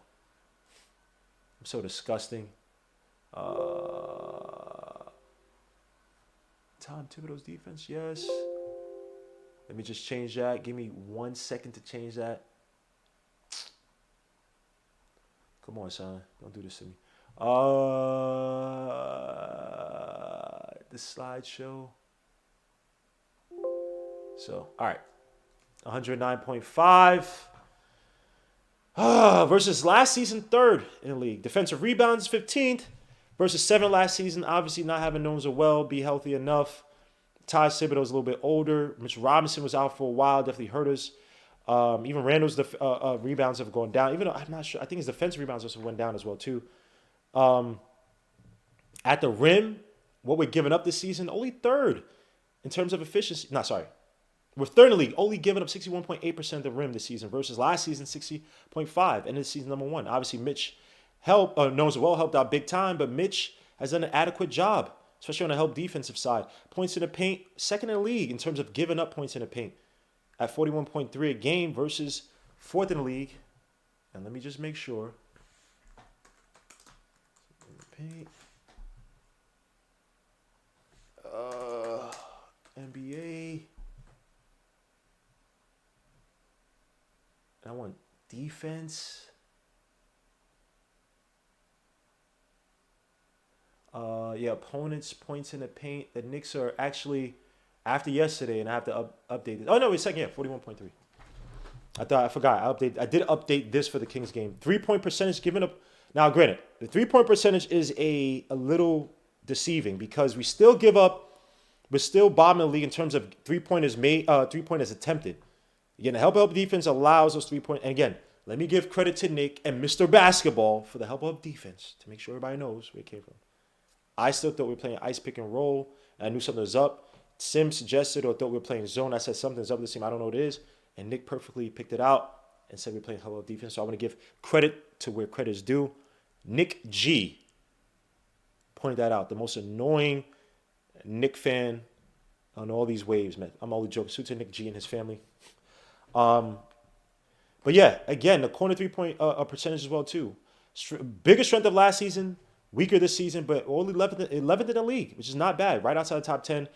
And I'm not sure if you guys can see that. Let me actually try to transition to this bigger screen, so you guys see a little bit clearer. The Knicks again defensively have not been so bad compared to last season, given all the new players coming. And I think that there are some factors in play. Mitchell Robinson being healthy definitely helps out big time. Now, you saw Mitchell Robinson with the added weight and the messed up foot definitely held him back, but he's been looking really spry as of late. Now, is he the Mitchell Robinson of his rookie year or the second season? No. But he's been a lot better defensively. Again, he plays a lot of drop coverage, but again, the help defense has been big by him. Him staying on some of these big guys trying to post him up. He hasn't been as bad. But just him being healthy, being able to move around a lot better has definitely helped. Better closeouts, efforts by Evan Fournier. Again, Evan Fournier is not a good defender by any stretch of imagination, but I do have to give him credit. Evan Fournier, in terms of closing out on the outside guys, his attentiveness, his awareness has been better. IQ's underrated defense. Again, 102.4 defensive rating last 15 games. Same thing with Grimes. Last 15 games, Grimes had put up defensive rating of 99.8. Tom Thibodeau, when people say Tom Thibodeau is not a coach of young players, IQ came into the league as a poor defensive guard, as a weak defensive guard. Let me say poor, but a weak defensive guard. And he's one of the better perimeter players, defensive players on his team right now. Works hard to get around screens, stays in front of guys, shifts his hips. You see him constantly doing that to get better angles, force ball handlers one way. Grimes, who's coming to the league as a 3-and-D guy, has definitely shown that he wants to take advantage of the opportunities. Obviously, Evan Fournier, he was out for a few games. No. Was he out? Yeah, he was. Or was he? When Grimes had a 27-point game, was Evan Fournier there? I think he was out, Evan Fournier. I think he was out that game, if I remember, because I think Grimes started that game, I believe. But Grimes is just taking that advantage of opportunities been given to him. They said, "Give me my credit, Kenny Payne." So again, I think the fact when Tom Thibodeau says this guy he's not a good coach for young players. I mean, you name me another team in the league besides some of the elites. Obviously, Golden State Warriors, but name me some of these other coaches that you guys want that could coach up young players to play defense like this, especially young players who came into the league not being known to be good on defense. So y'all gotta give Tom Thibodeau's credit. Again, he has a lot of flaws. Rotations have been terrible. He trusts way too much in his generals. He does a lot of stupid ish, but you gotta give the guy some credit. Now, let me get to Grimes. The guy that everybody thinks that I hate, which is not true. I gotta give Grimes propers for things that I already expected him to be. This 3-and-D player was gonna come in and be a high floor, lower ceiling type of guy. People kill me about this low ceiling thing. I just don't think he has a high ceiling, but gotta give him his props. Now, a lot of this, again, this slide is before the Kings game, so please take that with a grain of salt. This does not include the Kings game. Again, I repeat, this does not include the Kings game. But I got to give him his credit. 40.3% from the three-point line, tied for fourth in three-pointers attempted for all rookies. And I think I meant to put three-point percentage, but it doesn't matter. He's one of the elite three-point shooters for all rookies. 58% true shooting. Again, this does not count the Kings game, please, versus a league average of 55.8 or 0.9%. 57.5% effective field goal shooting versus a league average of 52.4%. Corner three-point shots plus 15.4% cumulative. I can't say it. When he's on the floor, that's his on and off numbers, which would be in the 100 percentile. Look at his shot chart. He loves the left side. The right side has been solid for him. Again, the mid-range, whatnot, is not there yet. Let me say it's not there yet, so people don't get mad at me. But again, Quentin Grimes has been a revelation. On the defensive side, 100.16 defensive rating. Again, this does not include the Kings game. Please, it does not include the Kings game. Highest amongst all rookies with at least 15 minutes played per game on and off stats, on and off defensive stats. Short mid-range minus 4.3%, long mid-range minus 5.2%, corner three-point shots minus 3.2%, all three-point shots minus 2.8%. Effective field goal shooting opponents, these are all by the opponents, minus 2.8%, which is good for the 88th percentile. And some of the most common Grimes lineups, or the most common one you saw was quickly Alec Burks, Toppin, and Gibson. plus 10.8 differential, 98.2% opponents points per possession, which is good for the 85th percentile, and 9.4 opponents free throw draw rate with that lineup at 91%. Again, this does not include the Kings game. So I gotta give your boy Grimes his due. And this is what I've said about him before. I'm not trying to go back and forth again. I don't think he's going to be, that's just my opinion. I don't think he's this uber athletic player is going to be this big revelation for the Knicks. But I got to give him his props. He's shown himself to be, he moves really well. Guards are pick and roll really well. Senses screens and fights through them. Moves really well laterally. You see him fight for the ball. His hands in terms of stealing and being a thief on the court has been extremely effective. He's had some really questionable, I won't say questionable, but some really close plays where you see him using his hands and you think, oh my God, it's going to be a foul, and it's not been. So I got it. Look, Grimes has been great, or good. Really good for the Knicks. For the role he's been asked to do, which we all expected, come in, play 3-and-D. Let me see. Gmo still wants Josh. Christopher over Grimes, wrong again. Paris Douglas, something's wrong with you, bro. His defensive instincts is special, says New Yorker. Grimes equals Ben Simmons with a jump shot. Whoa, no, he is not, dude. Why do y'all do this, man? Simmons Singh says, I'd rather take a low ceiling player than a player like Knox. That's how you F the draft and go after all another players. That's true. New York says better than Josh Christopher. No, he's not. Anyway, Brunson is a poor move with out cap space. This only works for certain players. Keyshawn says facts. Look at Gmo giving Tom Thibodeau excuse. I'm not giving no excuse. He said, I hate this guy sometimes. I'm not. But y'all want to fire every coach. You fire every coach. Who's coming here to coach? Who's coming here to coach? I've said time and time again, have Tom Thibodeau here to build the foundation. You got to bring the proper players for Tom Thibodeau. No one told you to go out there and get Kemba and Fournier. When you have Oubre available. No one told you to go out there and draft Rokas Jokibitis. When you had Herb Jones out there, Kessa Edwards, and you needed a big three, a 3-4 type of player, a guy who could swing between the two and guard maybe 1 through 4s. You needed that. So then you wasted a pick on Cam Reddish. No, sorry, when I say it like that, you didn't waste a pick on Cam Reddish. You used a pick on Cam Reddish that could have been using somebody else if you properly stocked that position. Now you're hoping that he could build up Cam Reddish. So let's all that stuff about Tom Thibodeau. I know C-Mac is trolling, but all that stuff about Tom Thibodeau, like, yo, no, bro. You built this team poorly around a guy, and you asked this guy to make all these miracles with these guys who don't fit what he wants to do on the floor. If y'all want to win, you got to get the guys that work for him. If you want to lose, don't hire Tom Thibodeau. Simple as that. Robin, the front office is doing just fine. You guys are just blind. All right, Rob. In 2 years, we're supposed to have every free agent waiting to come here, stop it, get real. When did I say that? I never. Maybe told somebody else. I've never said that. I literally just said tonight the only way for us to get players is for us to make trades and draft guys because we're not going to get these so-called stars. Maybe he's talking to somebody else. He says he's better than Grimes is Kawhi Leonard with a... JJ, why you hate Rokas Jokibitis? I don't hate on Rokas Jokibitis. Is that I'm looking at a guy and you had better options in a stacked draft like that and you had needs to fill, bro. I understand. Second round draft picks typically don't pan out, but this draft was stacked. It was stacked. Guys that should have been first rounders were dropping into the second. That's it. I'm not killing Rokas. I watched the kid's game. You know, I'm going to do a whole thing on Rokas Jokibitis. I'm going to do a whole episode on Rokas Jokibitis to be. And go on Twitter, where I broke it all down. I was objective. I pointed the good and the bad. And the game he had against FS Andalus, excuse me. What has Tom Thibodeau won? Nothing, Legion and Knicks. All right, so who's a coach that has won something you want to bring over here? Lenny Wilkins? Who you want to bring over here? Larry Brown?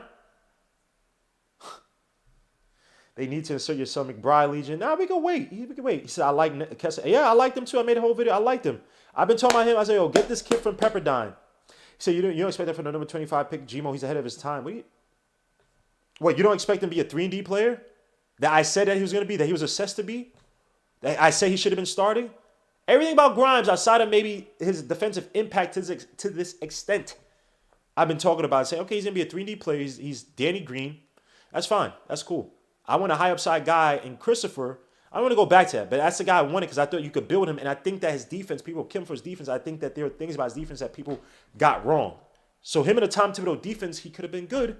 Plus you have him get into the basket and his budding ability to shoot threes. I'm not trying to go back to him. I'm just saying my train of thought. But people try to say, oh, Grimes is Grimes. Like, stop, bro. You don't expect for number 25 pick, but again, you have first rounders dropping. Into the second round. Ayo Dosunmu. Did you expect from Ayo Dosunmu? Some of what he's doing now, I did. Because I like the kid from Illinois. Kessler Edwards. Yes. Kessler Edwards, yes. I didn't know about Herb Jones. BJ Boston, I didn't expect him, but there was talent in him. And people trying to compare him to like he's not Knox. He just played on a crappy team. And he had poor development on that UK team. Terrible space on that team. That was one of the worst UK teams I've ever seen. Bring Tyronn Lue. At least he got something. Oh my gosh, Tyronn Lue. Yeah, thank you, Kaiser Sose. Thank you. He said, so you would have three left hands with Kelly, huh? With Kelly Oubre. Who cares? I don't give a damn. Doesn't mean nothing to me. Kelly Oubre can still come off the bench, give you threes, and give you excellent defense. And I told y'all, I said, if Kelly Oubre becomes consistent from outside, watch us eat crow, bro. Watch us eat crow. Y'all go on Twitter where I said it first. Y'all go on here where I said it. I said if Kelly Oubre becomes efficient, that's a perfect Tom Thibodeau guy. And people are like, oh, his attitude. I was like, yo, bro, he does not have a bad attitude. I said that he probably wants to go to a place where he feels like he's appreciated, like he could build with a team. That Wizards team obviously moved on. The Suns team, when he was building it after that second season where I started telling you, I like this kid's game, they move on from him. The Warriors liked him. They just couldn't pay him. They didn't have space for him. It is what it is, man. Oubre hit 10 threes in a game. Yeah, the other night. Was it 2 games ago he did? He said whoa. He D-sucked Grimes' whoa. We don't say that here, man. Come on, bro. You guys be wilding with it. And bro. I got 140 people watching. Only 70 likes? I only got 70 likes, man. Come on, bro. Come on. I got 76 likes, man. Hit the likes, man. I don't ask for no money, no nothing. Come on, man. I just sent out a jersey for a raffle a few weeks ago, man. Come on, man. If I get to 5,000, I'm gonna do it again. I don't want y'all money, nothing. I want y'all to go out there and spend money on y'all beautiful wives, on your husbands, for what it is, on your children. All I ask for likes. I ask for cheap, stupid likes. All you have to do is just hit the button. They don't even do anything. Just hit the likes. Damn, son. Y'all hate me that much. All right, let me move on a little bit. So, Evan Fournier and Grimes, man. Is it time for a switch now? In my eyes, I would have liked Grimes to have been starting over your boy Fournier. Fournier is just not it. He says, give him a like for that hat. This guy's... but no, you got to with the D. Come on, man. I got to remove that comment. I ain't going to time you out, man, but don't... Come on, man. Let's have respect here, man. We don't talk about people sucking D's and that stuff. Let's chill, man. Is it time for us to move on from Fournier to Grimes? I wish we could, but we got a $78 million tag on this dude, Fournier's hands. Now, some stats I point out between Grimes and Fournier. Now, obviously, the offensive rating between Grimes and Fournier, because they go to him a little bit more, he could do a little bit more. But they feature him a little bit more in the offense, right? With the little curling around the screens and using a little, shooting that little shot and then run a little pick and roll that he does do at times with Randle throwing that ugly little floater up. But Grimes, again, I think Grimes in that starting line, I want to see Grimes with that starting unit. I want to see him, again, as a viable option on the outside. He says, what are you doing? Doing a giveaway in an MF Doom match. You don't use it anymore. I do use it. We just be losing. He said, you overrate Josh Chris like you do RJ Barrett. Yep, just like I do RJ Barrett, who improved last season, and y'all were all quiet. And he was doing good this year. I know the past few games have been a little whatever, but the past, 15 games been killing. And y'all all been quiet. So I overrate RJ Barrett, who I also did say he may never become an all-star. But I think he could be a solid player for this Knicks team. He could be a leader in this Knicks team. I think it's more so about his intangibles. But every year, RJ Barrett shows you something else to show he's trying to improve at his game. I overrate him. All right. Keep that same energy. Use that East. Keep that same energy. Josh Christopher is nice. And he's better than freaking Grimes. I want y'all to keep that same energy. I'm going to be rubbing in your face tonight. Parazaka says Berman was legit today. Why? Because he's the same conjecture. Yo, bro. I don't take anything that guy say serious like that. Does it sound good? Maybe. That dude is... Come on, son. I can't trust Berman. But anyway, let's get to this Fournier thing, man. Fournier and Grimes... Obviously, offensive rating is better with Fournier, but that defensive rating is so sexy right there, man. This includes the Kings game. That's why it's a little bit. That offensive rating, 99.6, is so sexy, bro. Pause for anybody out there. Obviously, less points. I have the points of Fournier, but the efficiencies are there outside of at the basket. But Fournier's efficiencies going to the basket ain't great anyway. So I'm using this guy as a 3-and-D guy, right? And I do have to wonder. Now, people say the Evan Fournier thing, and even in the video I made about Evan Fournier, looking at, he says, no, he's not. Tibbs won't play him. Tibbs is not playing Grimes? Isn't he averaging like 22, 25 minutes now, something like that? No, he might be, for the whole season, maybe averaging less, but he's averaging 15.9 minutes, 16 minutes. But the past how many games? He's been averaging the past how many games? Why am I checking this stat, bro? Rob, y'all just be talking, man. Y'all just be talking. But again, points per game, look at his true shooting. Better than Fournier's. Usage rate lower than Fournier's. 6% lower than Fournier's. And all I'm asking Fournier is to sit there, catch and shoot. That's all I'm asking Fournier to do. And Grimes is still, in some regards, a better shooter than Fournier. And a better defender. Now, the lineup I want to see is Fournier and IQ out there. Sorry, Grimes and IQ out there to start. I want to see two demons on defense, harassing teams' backcourts, and that freeing up, taking off pressure from Randle. Taking off a little bit more pressure from Randle, allow him to, lollygag and do whatever. Until we trade him, more phlegm. I want to see how that lineup looks between Randle. Let me see. Can we do that? Yeah, we could. Yeah, we could. Did I already do with quickly? No, I did it with quickly. Let me see. I'm going to try to see this. I'm going to go back to display capture. Let me see. Do we ever have lineups where we have Grimes in there? I want to see how these guys look. I want to see Grimes, Randle, RJ Barrett, Mitch. Let me see. Do they have any lineups? And I'm going to go back to clean the glass. Let me see. Yes, they do, my guy. Yes, they do, my guy. So let's look at this together. So Emmanuel quickly. So let's see. So 38 possessions, not a lot. So offensively, not great. Ranking a 9th percentile. Golly, terrible. But damn, look at that sexy defense, man. This is Julius Randle, RJ Barrett, IQ, Mitchell Robinson, Quentin Grimes. Look at the points per possession. Look at the effective field goal percentage. Golly. Offensive rebounds we dominate. Oh, my gosh. Oh, the free throw draw rate. People ain't even getting fouls. Oh. Son, we got to get IQ and Grimes to start together, man. Or more rotations with those guys. Now, the offense, again, I think that you give them more possessions, they'll figure it out. Obviously, IQ, we don't have any good screens. But if Randle, if ever he wants to play the pick and roll with IQ, I would love to see the IQ Randle pick and roll. And you have Grimes. You have RJ can run the pick and roll as well, too. Because you also have Grimes. You also have IQ who can play interchangeably on and off the ball, right? You have a bunch of three-point shooters. You have your defense. You have RJ Barrett who play north to south. You have Randle who, in his right mind, will run the pick and roll, be a north to south kind of barraging type of player. Uses physicality. You have Mitchell Robinson on the offensive rebounds. That is, I'm just saying, bro. Now, again, offensive looks putrid. I still think there's a lot of possessions, but look at that defense, man.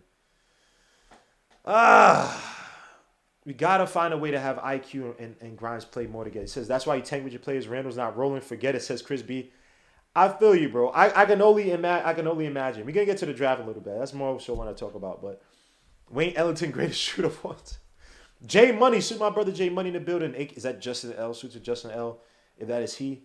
Where's Wayne? Is he on the Lakers? Paris Douglas says, best game wire to wire. He says, or Randall's coming through personal problems that has in his head. Gmo, Tibbs overplaying him. Well, then that's up to Randall to tell the coach, hey, I'm going through something. That's up to him because he's hurting the team right now. I think they try to trade him. I think he felt slighted by signing that contract and they try to trade him, and he's pissed. Versus me trying to speculate about his personal life. I just don't know. Joe Pot, suit to Joel Pot. Says, Ayo, suit to my guy Joe Pot in the building. Nick, yeah, after the players lost, I knew how important Mitch is to the team. Fans want to trade him for Brunson. Well, are you going to re-sign him?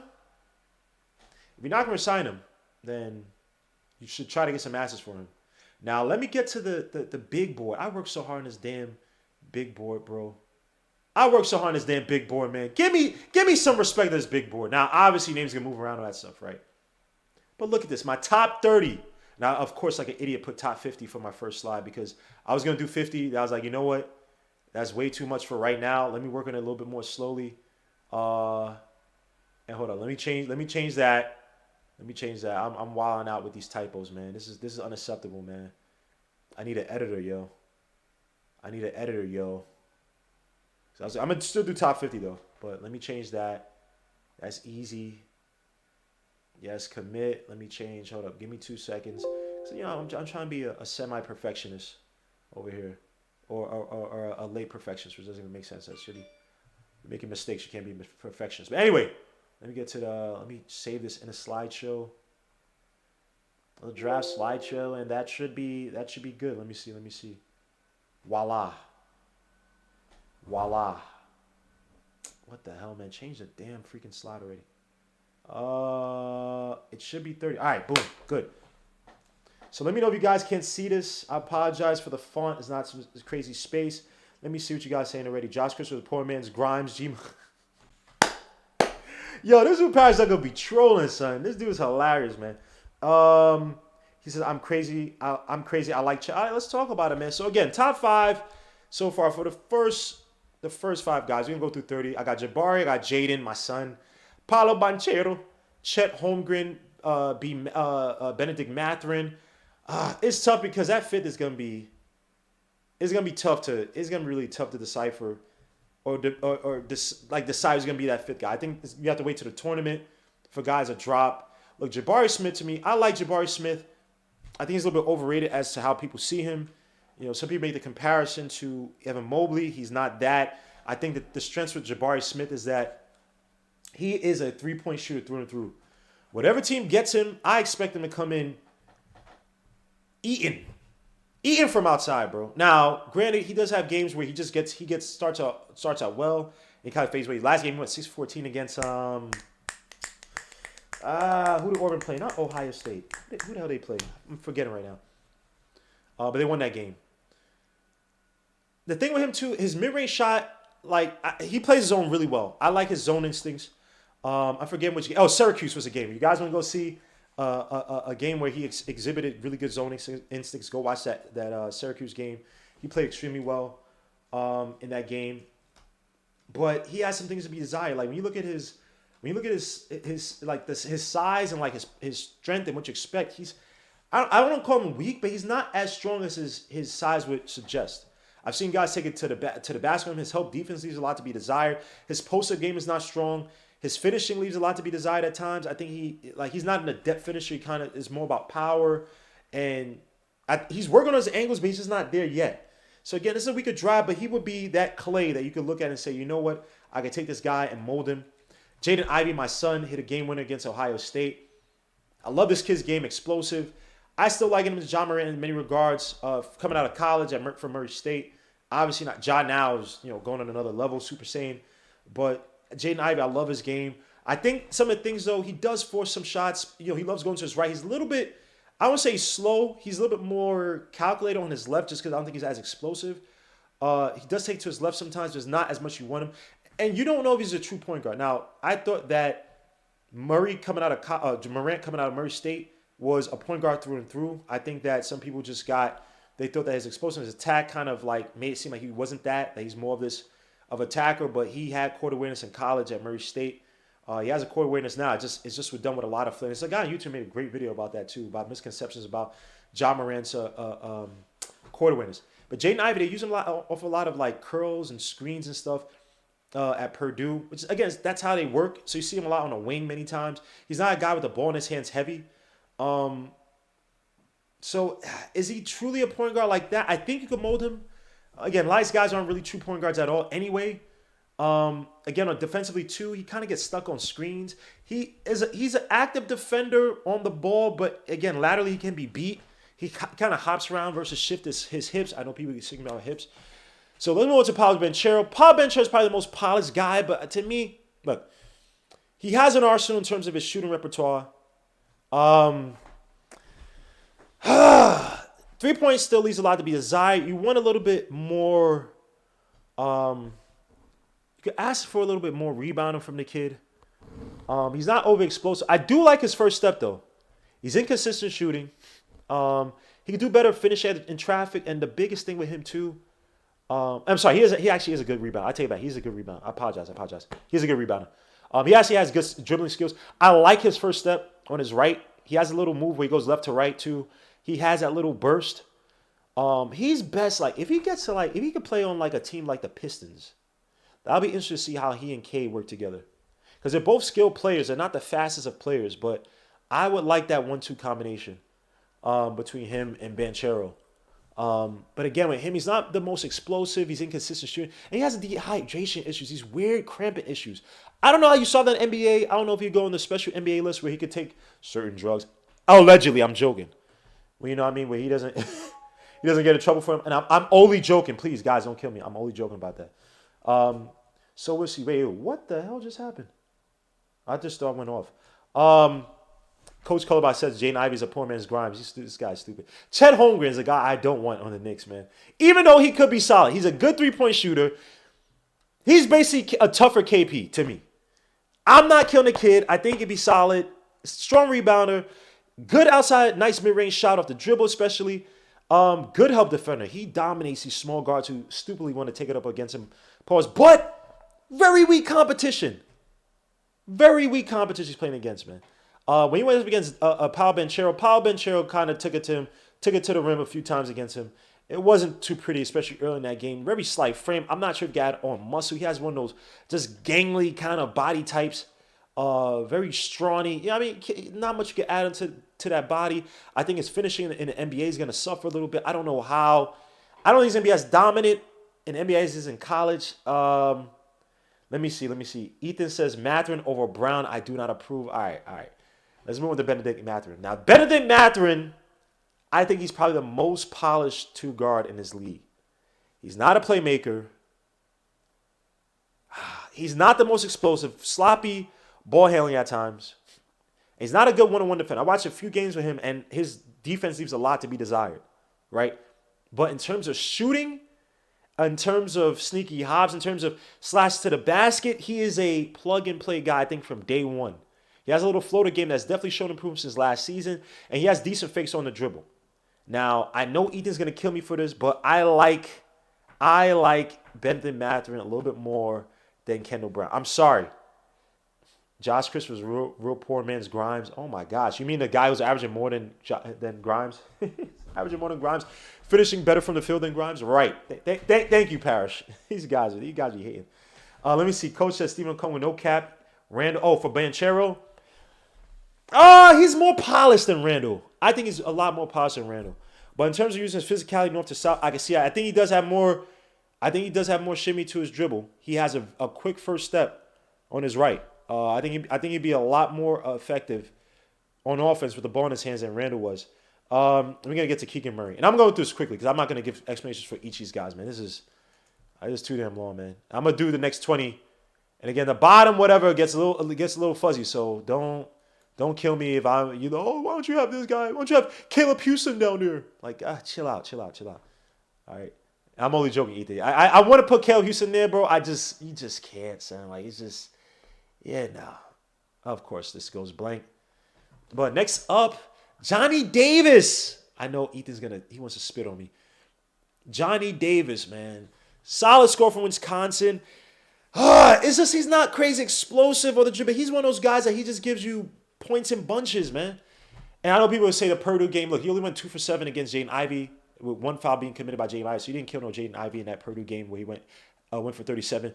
But this is a guy who could hit the three, solid free throw shooter, bro. He's one of these weird guys where it's like he's not quick or fast, but he has a weird form on his outside shot too. Like it's this weird kind of, I don't know how to put it, like it's like to one side and he like lifts up his arms. It's a really weird release by him, but he's a solid player, man. I don't know how to put it.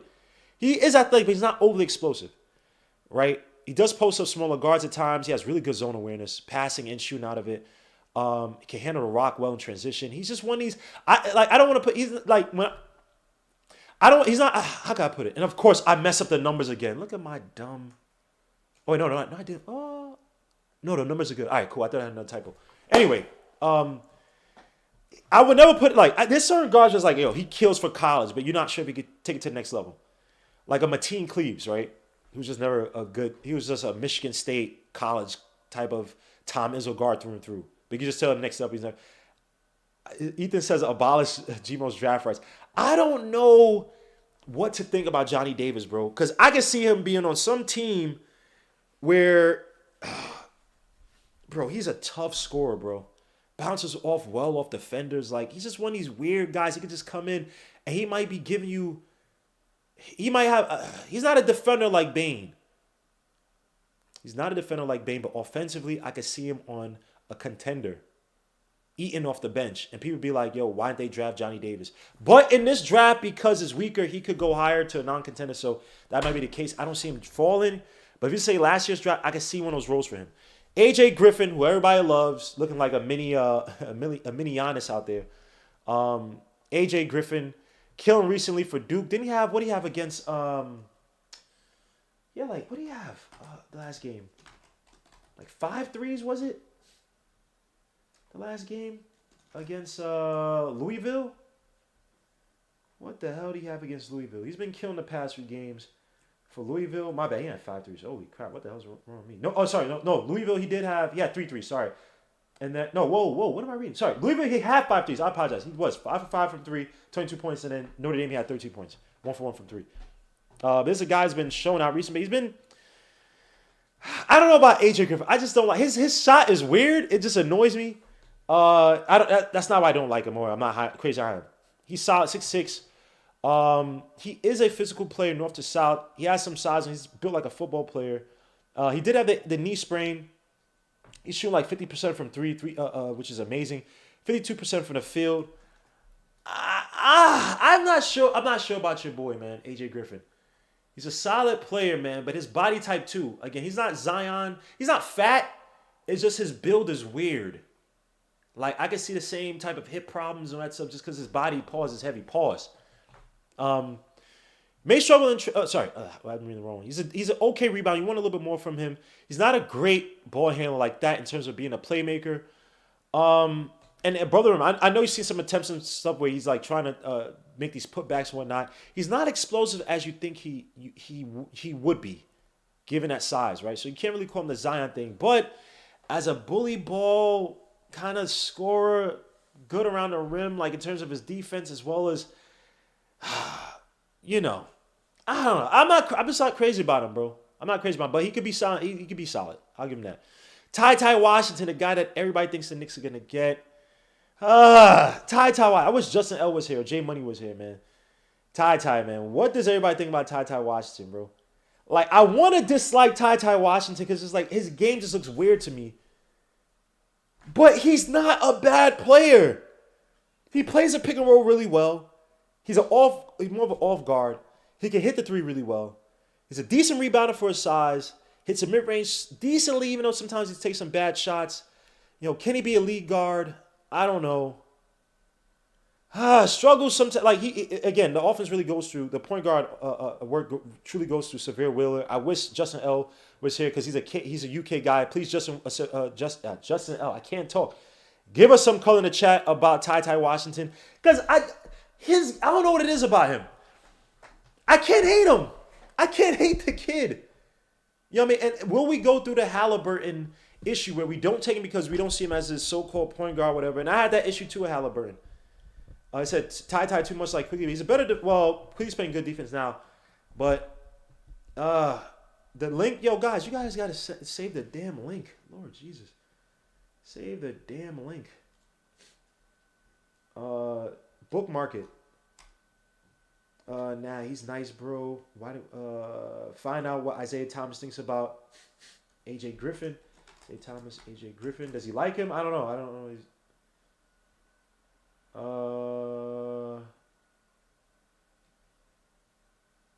Yeah, I don't see it. You got to tell me, bro. I got so much damn phlegm. I can't talk. Let me see. TyTy's not a guy you want on your main point guard. His game is a 2. Knicks need a legit point guard. You're spending years developing. TyTy as a point guard like IQ. Bill is trash. Damn, TyTy is good though. I don't know, bro. He goes to most of his games. I don't see the quote. Sure, you gotta tell me the quote, bro. I don't see the quote on online. TJ is turnover prone. Let's get to the rest of this. So you got TyTy, I don't know, bro. I don't know what it is, man. I know people say he's IQ. I don't think he's necessarily IQ like that. But if you're developing IQ as your on guard, then it's tough to take on TyTy. But TyTy might be solid as a solid guard, man. You have that Halliburton type of feel. You know, again, I think Halliburton was a better reader of offenses, playing the passing lanes a little bit better. John Talento in the building. Suits my guy, John Talento, man. Salute. Let's go up to Kendall Brown. This is Ethan's guy right here, man. Kendall Brown is Ethan's guy. And Ethan, oh, sorry, Hadouken. Can you hear me, bro? Hadouken, can you hear me? Hadouken, can you hear me? Yeah, well, you're not talking. Yo, can you hear me? Oh, hold on. Can you hear me now? Can you hear me? Yeah, I can hear. Right, I cool. have the thing bookmarked. I'm just not home. That's why. Oh, you know, all right, cool. Fair enough. Let me see. Just L says TyTy's biggest weakness is that he doesn't take it all the way to the rim. I agree with that. He can stroke it. Pause.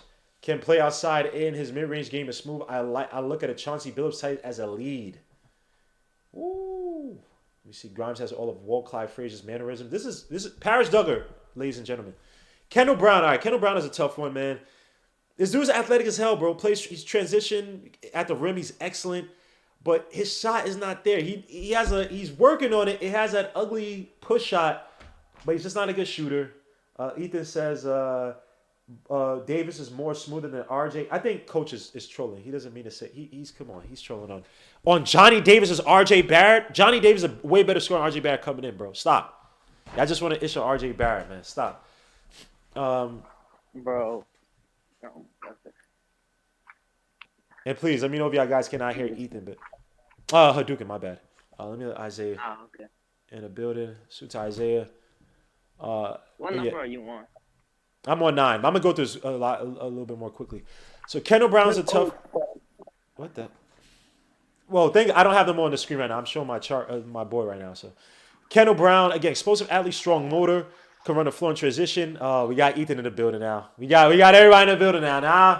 Now let me let Ethan talk. Oh Lord. Nah. See, I was gonna let you rock, but then I saw you put Kendall Brown at 9. Yo, son, I had to, bro. Bro, come on, son. Bro, Kendall Brown is a bootleg Grimes. Yo, all right. You said what? Say it again. You put him above AJ Griffin and Johnny Davis. Yo, I had to, bro. They showed me more. Your boy Kendall Brown got 9 points against West Virginia. Shot 1 for 3 from 3. Had 10 points against Alabama. Had 10 points against Kansas State. Had 10 points against Oklahoma. Then have another 10-point game going backwards since the Northwestern game, which was on the 28th of December. So is he on a slump? No, but the thing about Brown, though, is like he's a high projectile player. He's not like Davis coming out is going to be 6-man. The thing with Brown is you just have to look at his ceiling and his build, and that's what's going to get him to be Ethan, okay. His production right now. I understand. But Ethan, when I watch this kid's game, he has a low floor as well too. Tell me what is. He does have a low floor, but then I even see his floor. Like if he'll be a good defender. I could see him having a low floor, but if he ever just like becomes a 35% 3-point shooter, he'll just be a role player. That's a big if. The extremely high ceiling that he always has. That's a big if. He's averaging 0.8 threes a game, and this is an offense in Baylor where they spread it out. It's Mayer, it's Socon, it's your boy Brown. All big. They don't have no inside like guys posting, but all outside. And he ain't doing nothing from it. So I'm just saying it's hard to project him being that shooter. And he doesn't really have a mid-range game either. He don't got the skills like that yet for me to. And he's 9th. He's still 9th in this weak ass draft. He's still 9th either. I'm sorry. I tried, man. He's not a good rebounder. What is my phone is going crazy. My bad. And Brown go shot about y'all, I swear. I'm sorry, man, but to me, I mean, for realistically, the guys that I think the Knicks are gonna get, man. Like I said, I'd be comfortable with TyTy and Gamble. You already know how I feel about the other kid, the Keegan Murray kid. We'll get to that. Let me get to Justin. He says TyTy's vision is not elite, but can run offense. Did well in games where Willard missed. Didn't he have 17 games in that Georgia? 17 assists in that Georgia game. I know. Yeah, I know Georgia. I'm not gonna hold you. That 17 assist game from TyTy was pretty impressive. I know. It wasn't him just like dishing off to open shooters. The passes that he was making into tight windows was insane. So, But again, right? So this is the thing. Was that Ethan I was talking? Ethan, that was you? yeah. So the thing, right? You want to be careful because one thing about Kentucky guards is that sometimes, especially mostly Kentucky guards, they can turn up. Because I remember that And guys, keep talking. I gotta blow my nose. Please keep talking for like a good 2 minutes. Okay. Yeah, I remember a couple of years ago, even with SGA, right? I think people were questioning what was SGA because I know people were saying, was he a shooting guard? Was he a point guard? And a lot of noise is more on Knox, but SGA was quietly just killing it. And I think TyTy can fall along those lines of being another SGA, hopefully. But I think he falls more along those lines as being an SGA because, like you said, the 17 assists, that's not a fluke. That wasn't just like you said, opening the passing, just passing the open players or guys just cutting in, guys just open shots. Those were actually good passes. So again, I'll be more comfortable with TyTy as a point guard, and stuff like that. Yeah, but the thing with TyTy is he's not of the level of Halliburton, but they're on the same mold of their off-ball point guards, where they can. Yeah, I was about to ask about they can that. also play off-ball as well. So like they're kind of in that weird situation, like in the same mold of Halliburton as well, but he's not of the level of those two, so he's in a weird situation. So I got a question because I've heard him like be compared to Halliburton a few times. So is he like a really good like off the ball player and he could play on the ball as well? Like I know Yes. He's not really good. That's the type of player. Yes, he's shooting. I haven't watched a lot of Kentucky games just in occupied. Yes, he can play off the ball. He's shooting like 40% for three. He's a good spot up shooter. Yes. It's funny. I was trolling about us getting TyTy, and then we're actually in the lottery right now, so we actually sadly have to talk about this. This is depressing. I just don't think he's as bad as we make him out to be. Would it be redundancies with IQ? I get that, but he's not. Like I tried to. I came in like, oh, TyTy, because I didn't like that first game. Wait, why would it be redundant though? Yeah, why? Because they pull kind of like primarily play off the ball. I know IQ's playing more on the ball now, but it's like they a lot of the things they do are similar. And TyTy can play really well off the ball. So I mean, you can have an interchangeable line, but then you also have Grimes too. So it's again, but to be honest with you, I think also too, right? Let's say hypothetically you have a lineup of TyTy, Grimes, RJ, or a combination of TyTy, Cam, and RJ. I'm not mad about that. You got shooting, you got guys that can switch, that are switchable, and you got to me a guy like TyTy that can actually get you guys get guys going open, can get to the paint and everything like that. I think that's a good thing for us. And again, right, we don't. I have a feeling, Guillermo, that this guy can be. Like I said, I think he can have a similar like SGA maybe if he gets it all together. Like I said before, SGA wasn't really. Who?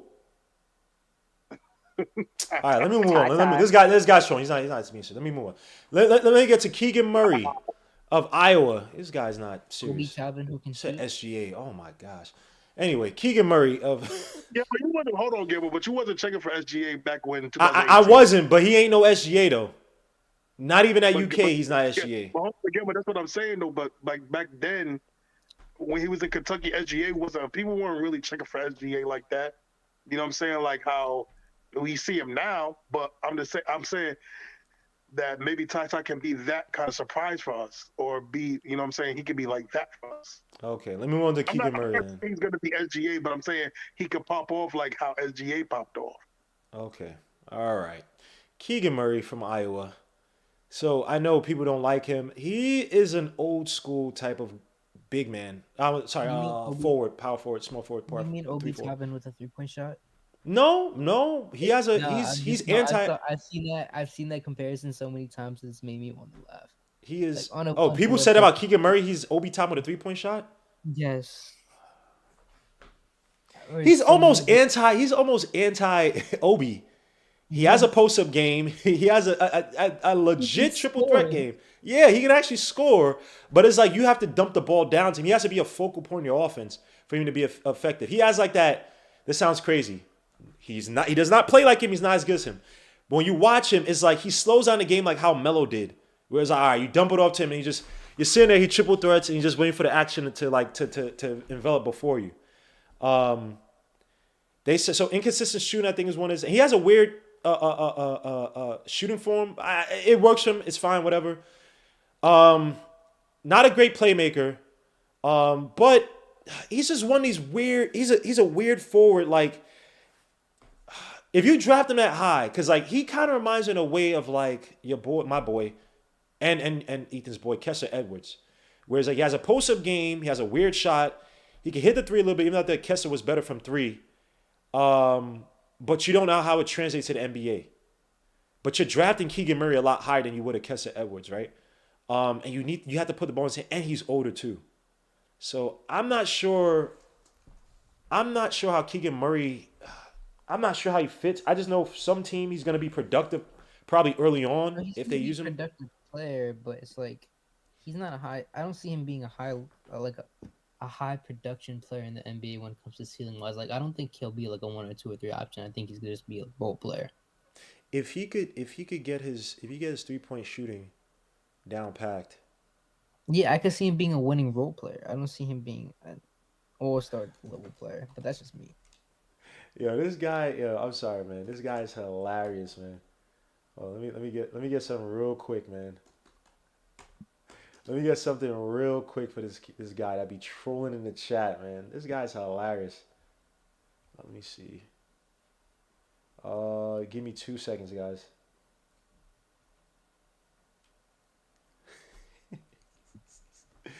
Oh my gosh, this guy. Your boy, this guy, what's the name? So Paris Duggan. It's so fun to just be up on Paris Duggan. It's just so easy. So he said Denver Vassell, has he seen a minute yet? Denver Vassell had 30 minutes last game, 21 the last, 29, 28, 20, 23, 22, 27, 30, 28, 21. Like, what do you be talking about, bro? Like, what do you be talking about? I just, like, what do you be, you're trying to take all these darts. It doesn't hurt me. None of these things hurt me. Is that his minutes or is that his points? Those are minutes. Because he's saying that Vassell's not getting minutes. Vassell's getting minutes for that team, but he's coming off they have a glut at the 2 guard, bro. Like, he's going to get his time. They drafted him for a reason. They like him down there. But you're saying, I guess you're trying to compare him to Obi? Yeah, and in his recent games, he got 10, 10, 19, 9, 15, 12, 20, 11, 14. So, yo, my Lord. Numbers. Tibbs doesn't try to coach up the young players. Yeah, like you mean Grimes and IQ? Anywho, let's get back to this list, man. You guys. I'm really shocked that you didn't have Jovich top 10. Yo, whoa. First of all, don't do that, Ethan. Don't do that. Don't do that. Oh wait, I didn't have him. Oh, I had him 60. All right. We're gonna get to Jovich. He's my sleeper. Oh, I can't go You backwards. don't even have him top 15. Nah, wow. I couldn't, son. I couldn't yet, bro. I couldn't yet. That's my son, but 20. I couldn't. All right. Come on, stop, man. I couldn't. I would have had him top 10. The competition that he's playing with KK, BX, whatever thing. I would have had him top 10. Yo, I can't, bro. I can't. Yo, which is my dude, though, but I can't, son. I can't, yo. All right, I got Kennedy Chandler from Tennessee. I got Mark Williams, the center from Duke. Dyson Daniels from G League Ignite. I got Terry Eason, who might be a sleeper from LSU, bro. I watched this kid's game. Powerful dude, man. Power forward, right? Yeah, he's like, but he's like I don't want to call him a swing forward. He's a 4, but he moves really well. He's erratic. A little bit. He's not a good outside shooter yet. He can handle the ball a little bit when he's tacking. But he's a guy to watch out for, man. From LSU. I like his game. I just, I don't want to give up I wish some of these guys were in the second this year. I would be plucking these guys for the Knicks. But I like Terry Eason, man, from LSU. His mechanics are a little spotty, a little inconsistent. Their articles writing about how he's been inconsistent this season. He's not the quickest off the step. But again, I like his game, man. Jaden Hardy, I know I was your guy, bro. Damn, son. That was my guy coming out of high school, but I know, son. Yo, he's just he has no athleticism towards him. He's just gonna be. He's a 6-man. He's your 6-man type off the bench. He's just the dude you pull in to score. He's a Jordan Clarkson type. He'll be yes. He needs to play on a team where he's maybe a second, third scorer, where his primary offense is like shooting off the ball, and then he can attack. You can run him off screens, and then if you want to put the ball in his hands, he'll be all right. I agree with Even that, though man. his handle is kind of weak at sometimes. Like he gets his pockets picked a lot. Justin L says, Keyshawn says Eason is good. I like Eason, bro. He's just, I gotta see a little more consistency from him. Yes, Julian, yes. Jovich is, but I couldn't put him up there that high yet, bro. I had to chill. Dyson Daniels, that's Hinton's guy. Dyson Daniels is solid, bro, but he's a little slow. he's like a an overgrown guard. Like he's like an overgrown point guard. He's still young too.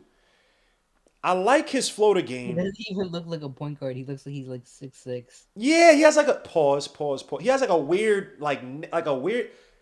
How can I put it? He has a weird body build, and not in a bad way. It just looks like all right. It's like okay, he's a point guard, but he's not really. I will say this: he has decent core winners, but he gives up a lot of shots too. Like maybe it's a, and also that G League team is so stupid stacked with talent. You got Hardy, you got Scoot, you got Marshawn, you got him, Dyson Daniels. Like it's just too many guys. So I understand. And obviously, they don't all start together, but he has a good. That G team is OD.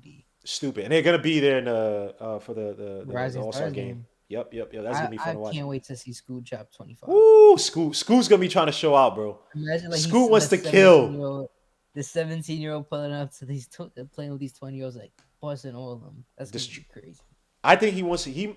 And I think I'm not sure if it was you or Hinton who said it, but that you say he reminds you of John Wall. I can see that a little bit, even though John Wall just had stupid. Nah, I didn't speed. say that I didn't say he reminded me of John Wall. I was like, I could see the comparisons to John Wall, but that was just based off his open court speed. I have no clue what he is. Yeah, I don't either. The thing with Scoot is though, right? You know when I told you about those athleticism tests that they did with upcoming prospects going in, and how Zion and Anthony Edwards were the two highest that they ever graded. They said that they did it to Scoot when he came out of the G League Ignite, and his overall work put him in the same tier as them.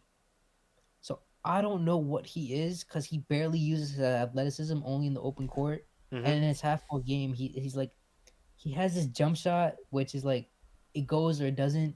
Yeah, it's very inconsistent. Yes. It's like, and I swear with Scoot, if he has a jump shot and he actually tries, like if he wants to use his athleticism, I could see him averaging 25 right now. By the way, like he's go in and out. He's just in and out. Anthony Alvarado says Scooter generation. Let me say something. I'm not sure if I go there, but for you to be generational or become generational in this day and age as a guard, you have to be able to shoot. You just have to be able to. Not saying you never would be. I like Scoot a lot. That dude is he's tough, bro. He is tough. As a team that had Scoot and say Anthony Edwards, that would be stupid. That would be demonic. But someone said this draft ain't it. Let me say something, right? I don't disagree with you, right? But for a team that still is not sure about talent, guys are gonna be probably moving around and stuff like that. This is where where your analysis has to be tip top, so you get that sleeper, so you get that pick that everybody's like, oh, he got him. Oh, why didn't we see him? Why didn't we see blah blah blah? So this draft, that's why I like Jovich. I know look, this draft board is not on my likes. This is not about me favoring guys and being biased. This is about what I see in terms of talent production so far. And I had to put Jovich a little bit further down. Jovich, my guy. I like Jovich. And Julian Trent is so right. He said, I think Knicks fans have too much PTSD to want to draft Victor Wembanyama. Yes, no more French players. Oh, man. Paris I'm not gonna lie, yo. The Knicks are banned from drafting French players. Come on, sir. I'm gonna say that. I was gonna say watch Victor Wembanyama get drafted by the Knicks, and then I'm not gonna say it. God forbid, knock on wood. Of course, Paradug is still. I'm not even gonna listen to Paradug anymore. Anyway, Mark Williams is an interesting center, but there's another center I started to like a little bit more than Mark Williams. Like he's an excellent blocker, but again, he's more of a rim runner, solid rebounder. He's Mitchell Robinson, just without athleticism. He actually has touch in the paint compared to Mitch. Yeah, he does. I'm gonna show you another center who has a little bit more touch though. Another center who has a little bit more touch. Let me move on to the next screen. Hold on. Let me get to OBS. My janky setup over here. All right. Here are the interesting names over here, bro. And I know he's gonna kill me for putting. Of course, I spelled Jovich wrong, but as y'all see, I got my son Jovich up there, and that's Ethan's sons too, just to make sure so people don't say I took Ethan's glory. Patrick Baldwin ahead of him. I had the competition is trash. He plays in the Adriatic League, yo. Come on, son. And look, Patrick Baldwin doesn't play against great competition either. Okay, but I say this about Jovich. He's like, I love Poku. He's like a better version of Poku. He's way better than Poku. And hold on, let me give propers He to like plays the same way, so like somebody. This dude said because I want to give him his propers, and I want to use this line a lot, but I want to give him his propers from what is this guy called? Hold on. I want to give him his propers. Let me look up the right channel name. NBA. I want to give him his propers through and through. Draft Junkies. NBA Draft Junkie said it. He said something is in the water in Serbia, but all them Serbian players got good passing. And you think about it, it's like, a lot of Serbian players come out with good passing. Just think about it. Jokic. Now you got Jovich. Even Bogdan's more of a 2. But all those guys are capable. Bjelica. All those guys have good court awareness, bro. Pokusevski ain't never passing nobody. But I don't know what it is, man. In that water. I'm not going to hold you. Poku, that's my favorite. He's like great court vision. He just doesn't pass the ball. Yeah, if he don't pass the ball, then how you can't. No, but like you can't bro. Like passes that he makes sometimes are so cool. It's just that he doesn't do it like consistently. Like he'll chuck up a 40-footer before he like makes the right read. And by the way, they have freaking Nenad Kristic, right? That's definitely a Serbian name. He was nice back in the day for the Nets. Then he got hurt. Go look up Nenad Kristic again. I'm not a Nets fan. My boy was a Nets fan. Jeremy from college. He was a diehard. Oh, didn't they have that Milos dude? Which one? The MVP, the dude who played for the Clippers after Chris Paul left. Milos Teodosic. Oh, Milos Teodosic. The was he like a guard? Yeah, like he can make some stupid passes. They got they got passes, bro. He'd like do like a 360 behind the back, like. I don't know what it is, bro. They got passes. So let's go through this board, man. So you got your boy Wendell Moore. I like Wendell Moore a little bit. I know he's not his game doesn't pop out to you, but I like his game as a 3-and-D guy. He's just solid all around guy. Can hit the outside shot, crashes the boards decently, decent slashing. Like it's not anything crazy special.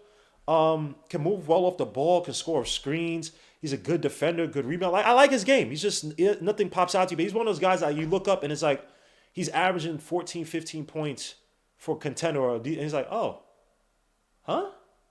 Him? And you look, it's like, what? Nothing pops out, but he has like a solid game. I always say Desmond. He's not Desmond Bane, but it's just that I just think of that Desmond Bane mode of like. Actually, Desmond Bane is a little bit more than solid, but I like Wendell Moore's game. And guys, please chime in if you know about Wendell Moore or anything like that.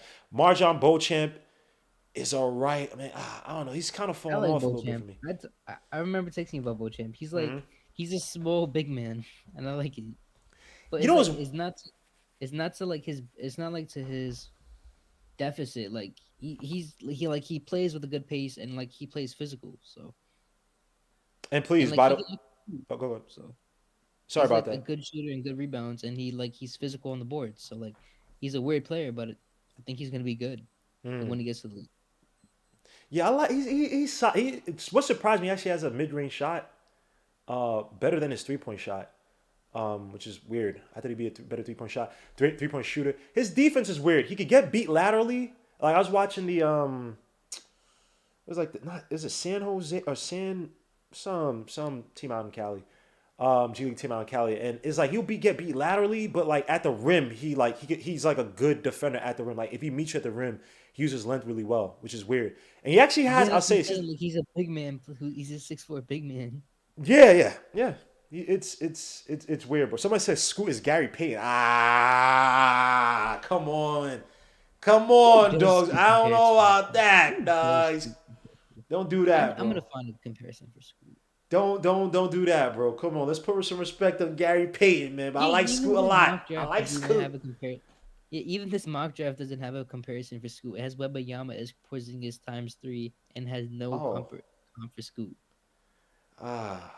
Yeah, it's tough, man. But yeah, also too, Beauchamp too. He's an underrated playmaker. I've seen he's not, again. If you look at his assist stuff, it's not high. I think he's averaging like 2.6 assists. Might be lower than that, but he makes some slick passes, man. Especially off of like the pick and roll squeeze. He makes some slick. Again, they don't put the ball in his hands like that because they have so many freaking players on that team. But a team that can sit there and develop him, Might have something in him. I like his game.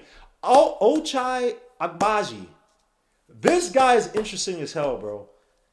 I had to put because his 3-point shooting is stupid.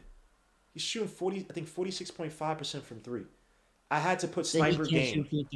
And he can't shoot free throws, bro. He's shooting what, 60 something percent? Son. Bro, what the yo, come on, son. My guy, J Boogie, suits J Boogie, hit me up during the Wolves game. Like, yo, you ever seen this dude Agbaji? Yo, you got. I'm like, yeah, I know about Agbaji, bro. And then like a few games later, he put up like something stupid, like 38 points, 37 points. Oh, let me get to his game logs. I don't know what to think about this dude, bro. His slash to the basket, I felt was like straight line, linear. Like I don't know, man. And Kansas prospects, bro. They're not, like, they just don't shine like that. It may be because of Bill Self thing. Like, if you buy into Bill Self's offense, like, you're a great system player, but you don't shine like that. But, I don't know about Agbaji, man. Any thoughts on this guy, bro? I'm not going to lie. I just seen a couple highlights of him. I haven't watched a lot of Kansas games. Bro, he had 37 points against Texas Tech, bro. He is pouring on, like, first 3 games, 29, 25, Yeah, I 18, think I remember 25. like, seeing some clips of him like just like pulling up and it's just like straight water. Water. And he's a terrible free throw shooter. Yo, bro, he's been in college for 3 years. He's never shot better for all 3. Why does this do this? For all 3 years in college. He's going to be Ben McLemore when he comes to the league. Yo, he's never shot better than 70% from the stripe. For 4 years in college. Davion Mitchell. He is weirdo, but he shot 37% last season from 3, 46.4% this year. 30.7% from the first year, second year, 33.8%. So he's one of these weird guys. Again, like I tell you, it's easier to shoot threes than it is to become a better inside shooter. And I don't know what to think, bro. I'm gonna be so honest. It's so hard. It's so much easier to just become a straight up 3-point shooter than it is to be a mid range shooter. Because like it's easy to spot up mid range, but to actually be able to create and fade in certain directions off the mid range, like if your toe is in the wrong spot when you fade, you miss the shot. It's so much easier to be a 3-point shooter. That's why I may not like Johnny Davis, but I give him credit because he's actually a pretty good like scorer out of the mid range, and that is so difficult, especially coming out of a player. I forgot which coach said that when I was watching. Said that about hitting that. Oh, he said watch Kentucky game. Yeah, he wasn't. All right. Because Justin, he didn't have a good game against Kentucky. But I watched the highlights from the Texas Tech game. That was just dumb.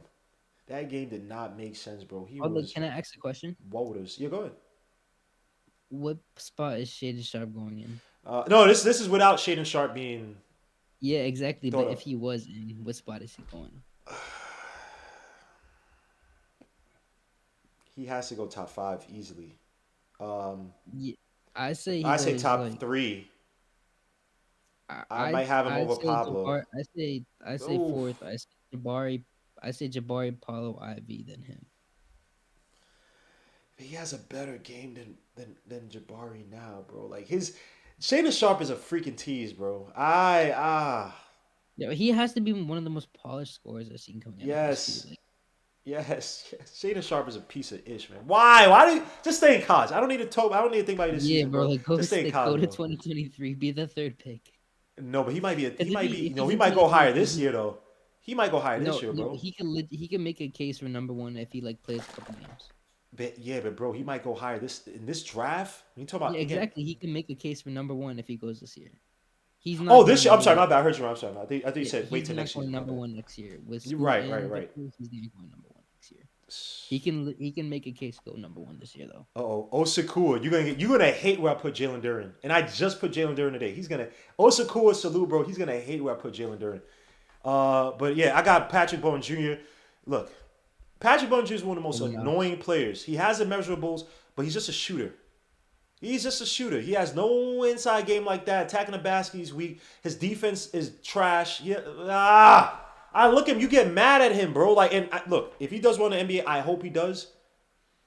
But I watch his game, bro, and there's a lot of Kevin Knox to it.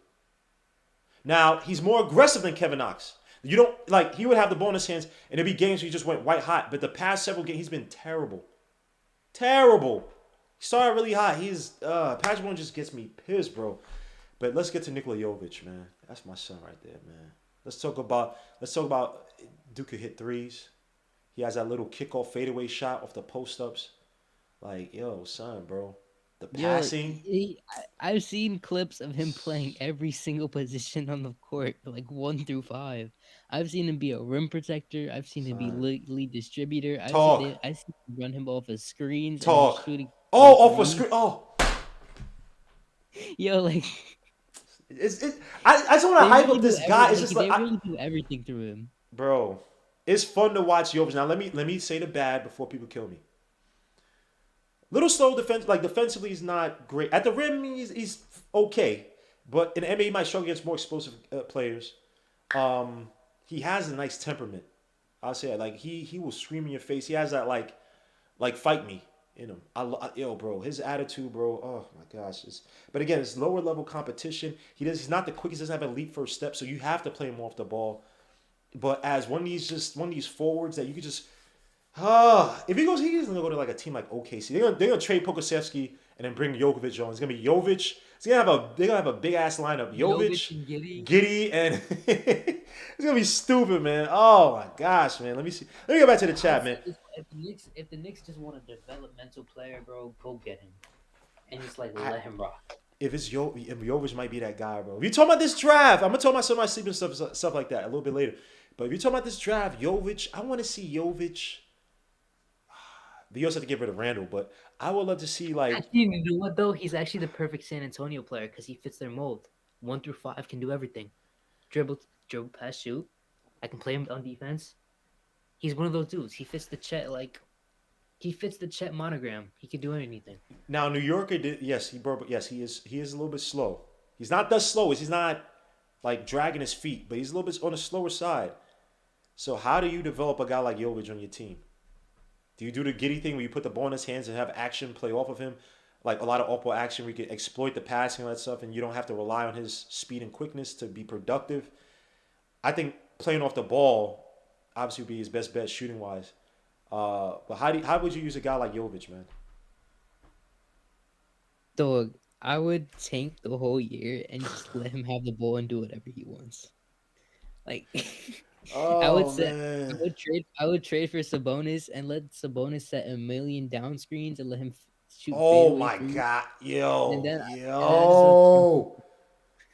you had Sabonis, RJ, constant pick Jovich, Grimes, like just have so much off-ball movement and shooters and passing. You could have.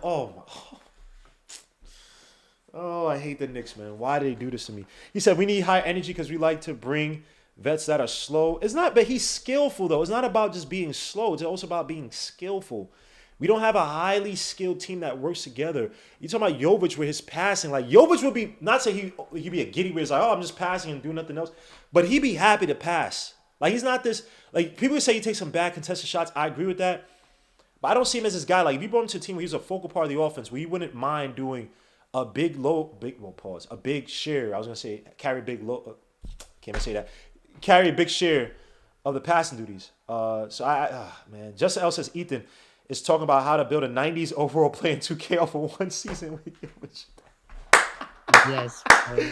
Yo, Justin L got darts, man. See the Justin L, man. This guy, man. I would do like the crap that I would run with Jovich on the floor. Like I would run constant spin pick rolls.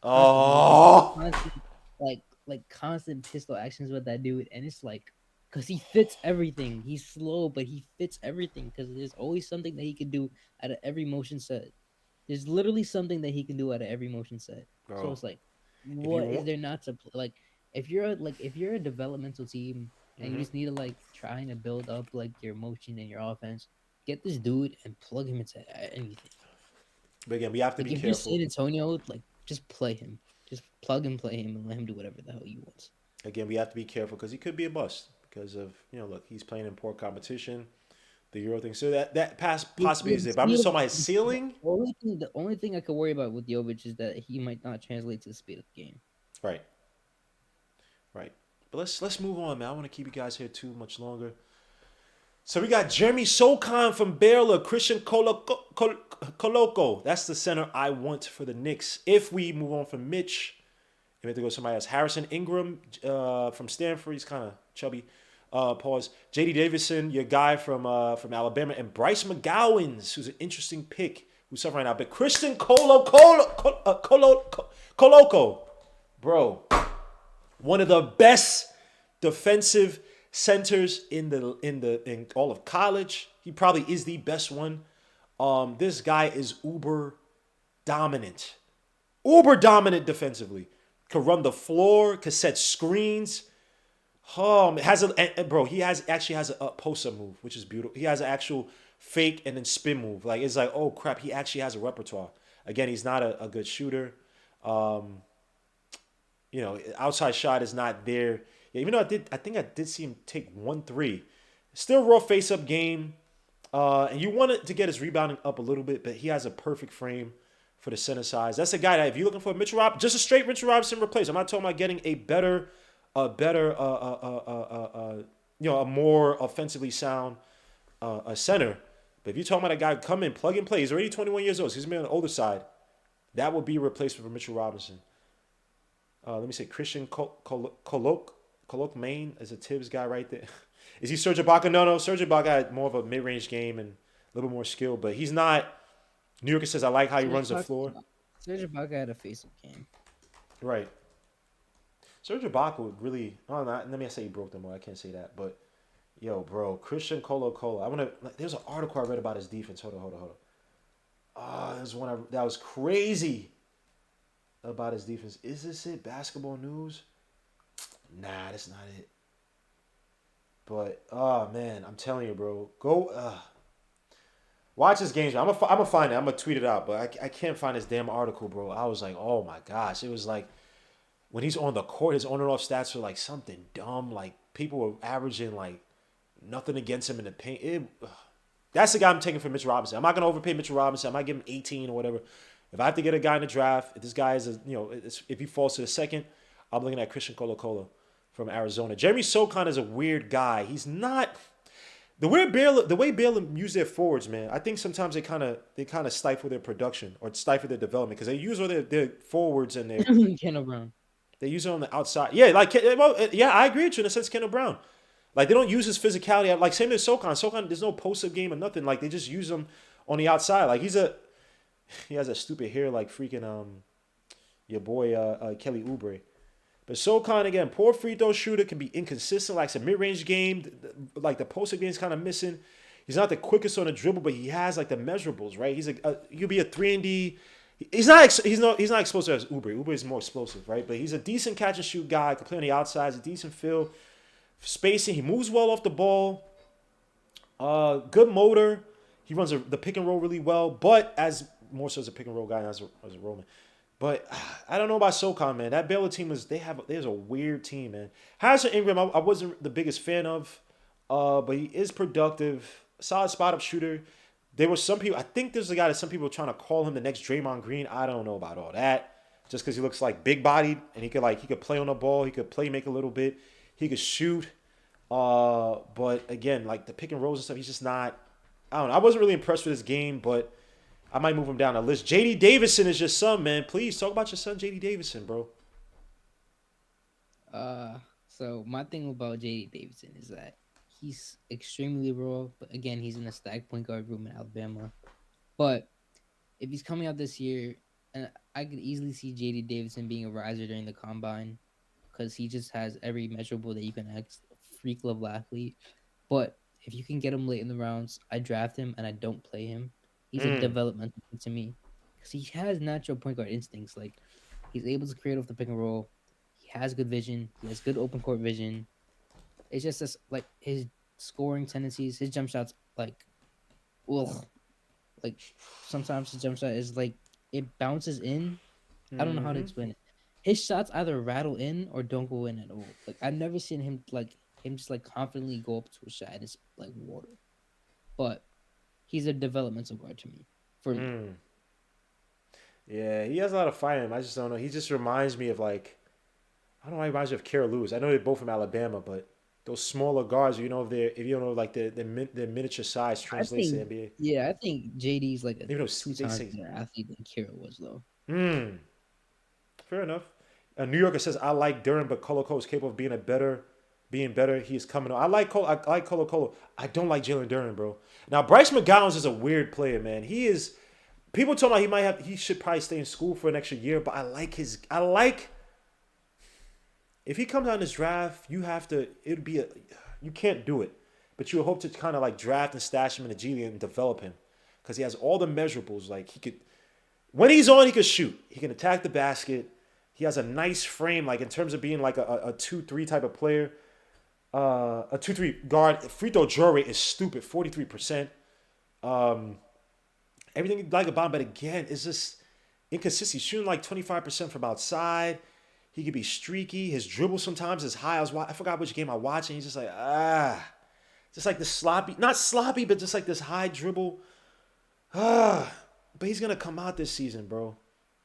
And defensively, sometimes not in tune, man. But he has all the measurables. Like that's a guy you wish you could just have in a second round, humble him a little bit, and just develop him slowly. But he's gonna come out, man, and some team is going to grab him. I don't know what it is. If it's like a team like the Raptors who develops him off the bench, they might have a big time steal. But if you have like a bad team, like Apparently something's going on with your boy Amani Bates. His future at Memphis is going to jeopardy, and he's questioning going overseas or going to G League for next year. Wow.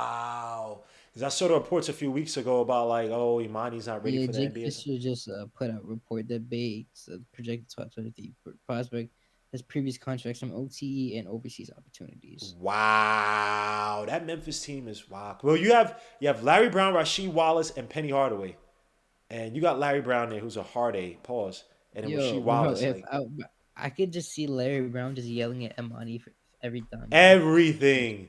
Go watch that documentary about Marbury on Netflix where he was on a USA team, and granted they sucked that year, but when he was on a USA team, Larry Brown would tell him to do one thing, he would do it, and he was screaming at the other, and even other players were like, "Wait, what? What are you doing?"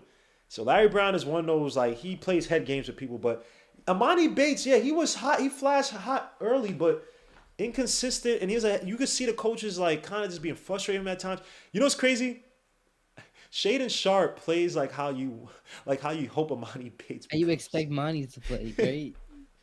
It's crazy. It's like Shaden Sharp plays like how you want Amani Bates to play like. So it's crazy, bro. Actually, smooth score. Oh, I don't know, man. Damn, that's crazy. All right, let's get to the last screen, man. So close this out. Last one, you got Max Christie, a guy who I like from Michigan State. Jalen Duren, a guy. He's gonna go higher. Yeah, he might, bro. He's starting to come on back on now, man, because he started okay.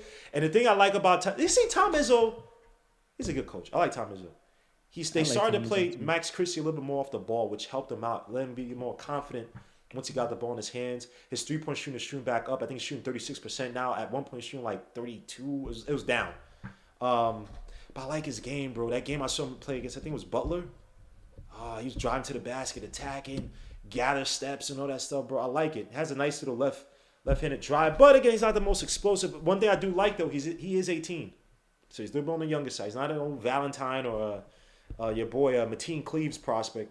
But so he has a little bit of youth to him. And he has some size past him. I think he's like 6'6", 6'7", only 18. So he might grow a little bit more. I like his game. I like his game attacking. Get a little bit more muscle to his frame, but I like his game, bro. Him and Bryce McGowan, I don't know who I'd take. Like Chrissy, I think is a little bit more polished, but Bryce might have the higher upside. But I'd take Christie. I'd take Christie just to the fact that he's extremely young. I could build up his handle if I need him to, and I could just play him off the ball right now if I need him. Doesn't he add a little more to his game? A little bit more to his game. He finish a little can better, add more to his game, but again, I could do it I can do that along the way, where I think that Bryce I'd have to like polish up a bit before I put him in. At least with Christie, I could plug him, play him, and develop his game along the way.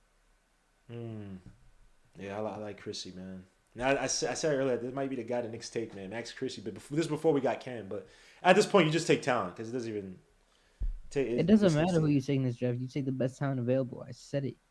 Draft is like you don't draft the positional need. This draft isn't that good that you draft the positional need. Take the best talent. So everybody's killing me right now about Jalen Duren. I am not a fan, bro. Doesn't he play like once every 5 games? I'm not a fan of Jalen. Let me see. I'm not a fan of Jalen Duren's game whatsoever, man.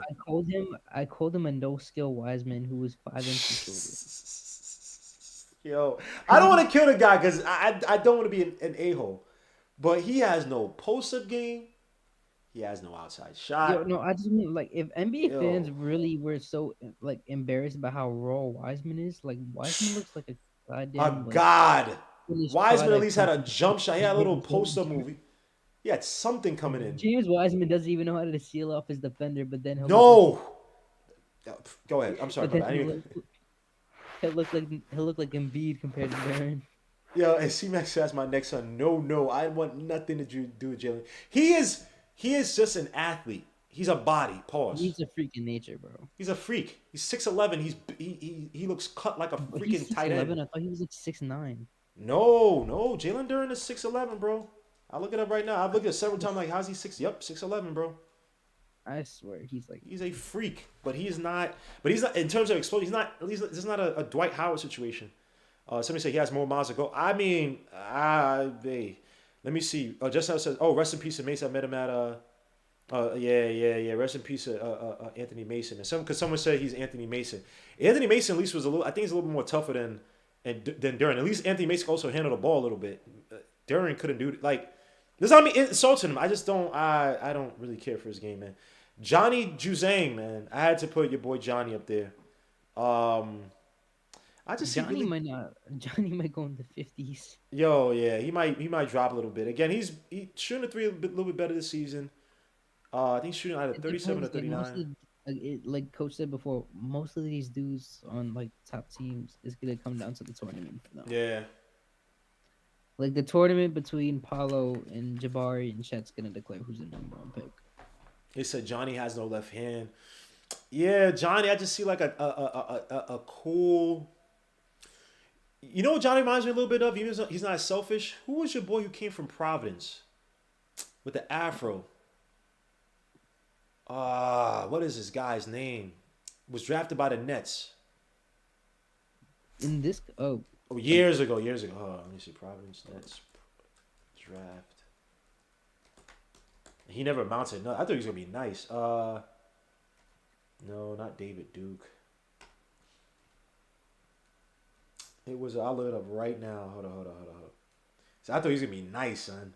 Me and my cousin Ben, Ben. I don't know if Ben's listening, but we thought this dude was gonna be nasty on the Nets. Where is this dude? Oh, come on, where's this guy? Marshawn Brooks. Yes, Marshawn Brooks. Thank you. What the? Oh, the Nets didn't. Somebody drafted and trade him to the Nets. All right. Shout out Young Simba. Yeah, that was a suit to Young Simba. Thank you, bro. Yeah, I thought Marshawn Brooks was gonna be so nice, and he didn't. He wasn't ish, man. So that's how Johnny Juzang just reminds you of that. When he's not overly fast or quick, but he needs the ball in his hands a little bit more than you would like, and he can give you points in bunches. But is it like, can you fit within a modern day offense and be effective? Like, play winning basketball? Thank you. Everybody's saying Marshawn now, yeah. End up in China, I think. Yeah. Marshawn was nice. He was, bro. I used to love Marshawn at Providence, man. Damn, he fell off, bro. And then I got E.J. Liddell from Ohio State. I'm gonna be moving this list around, bro. E.J. Liddell, he's all right. I think he's just more of like a college star. Reminds me of who's that dude on Butler when they had Gordon Hayward? Who's the black dude on Butler? No, actually, no. Let me not do that because that dude was way dumb short. This guy's like 6'7", I think. Small forward. And I got G Montero, a guy I told people to watch out for, but he might be a little bit too small though. He's only 6'2", but he looks a little bit smaller than that. Explosive. I like his court awareness. He can shoot off the dribble, but can he play off the ball? And overtime elite plays like terrible competition. So I'm not sure how it goes, man. But any other thoughts on this list, my guy? Not really. I think overall it was solid. From 15 to 30, it was solid. Top 15 was not it, bro. Oh man, Jovich is tough, bro. I like Jovich, man. Having Kendall Brown at 9 was not. Oh, come on. All right, man. This guy and Isaiah. Any thoughts on the draft, bro? Yeah, I mean, look, right. Every time we do these things, we call them pretty much the guys we usually pick it early during the season. They come out pretty good. So we got Keegan, we got TyTy, we got a few other people around that board that we want to really get. Um, yeah, man. I mean, look, we're probably gonna pay attention to March Madness a little bit more, probably this season. Some of these guys are gonna be there, like I said, around that price, around that range. Um, I think the Knicks can't go bad really much with Keegan, Murray, a couple other guys. You can't go wrong with those guys, man. So, we're gonna see. Yeah, We're gonna see. and the list is gonna move around. Obviously, the season's ready to progress, but it's gonna move around as guys are moving. It's just because New York said, "Yo, my list is lost." And I asked you, okay, who would you move around? Top 5? Who you moving around? Top 3? Top who you moving around, sir? I'll wait for it. This is not a great draft, so I just can't wait till like Shaden plays for Kentucky, right? yes, sir. I just can't wait till Kentucky plays Shaden in the tournament. They just wait to play him in the tournament, and he goes like he averages like 30, and then he becomes the #1 pick. Can't wait. Mark Smith said he likes TyTy Washington. I mean, small school kid I mentioned from UMass Dartmouth, Marcus Azor. Great point guard, averaging 18 points, 9.8 rebounds, 8.8 assists, 2.5 steals. All right, I'll definitely take a look at him. New Yorker says, I love Mathurin, but we have no shot. I put Mathurin at number 5, bro. Holy crap, man. You guys have killed me. James Ajinko is nice. Is that the light-skinned dude who just put on for Baylor? The guy who just killed for Baylor yesterday? James Ajinko? Is that the guy, the light-skinned dude with the dress? Oh, by the way, y'all checking out my boy Gary Trent's doing? What's he doing now, man? Yeah, it is. That's the guy. Oh, no. Was it Baylor? My bad. Is it Baylor? Another 30-point game. Harrison, why the hell am I thinking Baylor? Who the hell? Why am I thinking Baylor? Baylor. Oh, it is Baylor. My bad. Yeah, it is Baylor. This guy's transferred all over. Now, I got to check him out. I know I saw him at the post-game conference yesterday for Baylor, but I'm going to watch a little bit more on him specifically. Javon Quinterly is going to be a sleeper. Jellyfish. James plays for the Bears. Yeah, he plays for the Bears. Let me see. Griffin Jr. All right, this guy. We have 102nd round picks to Shibi and come on, Justin L. Flanagan, man. Flanagan looks a little bit slower, man. That Achilles injury screwed him up, bro. I like Flanagan as a sleeper pick if he gets some of that explosiveness back. Is he that dude you sent me about the? Yes. From Auburn. I kind of like it. He's a lefty, right? Mm-hmm. Yeah, I kind of like it. I like his game, but he had that terrible Achilles injury. But he can't. He has no burst. Right. See, exactly. Yeah, he had a bad Achilles injury, bro. And before that, bro, he was. He may not be the same, man. He was trying to destroy people, man. But guys, I appreciate. We've been here for 3 or 2.5 hours, man. I appreciate each and every one of you guys, man. This week was a lot more fun than expected because I really, honestly, I did not want to keep talking about Julius Randle. I really don't care about that guy.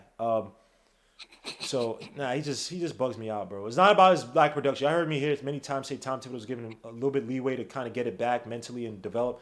His attitude, bro. Again, I'm saying this here.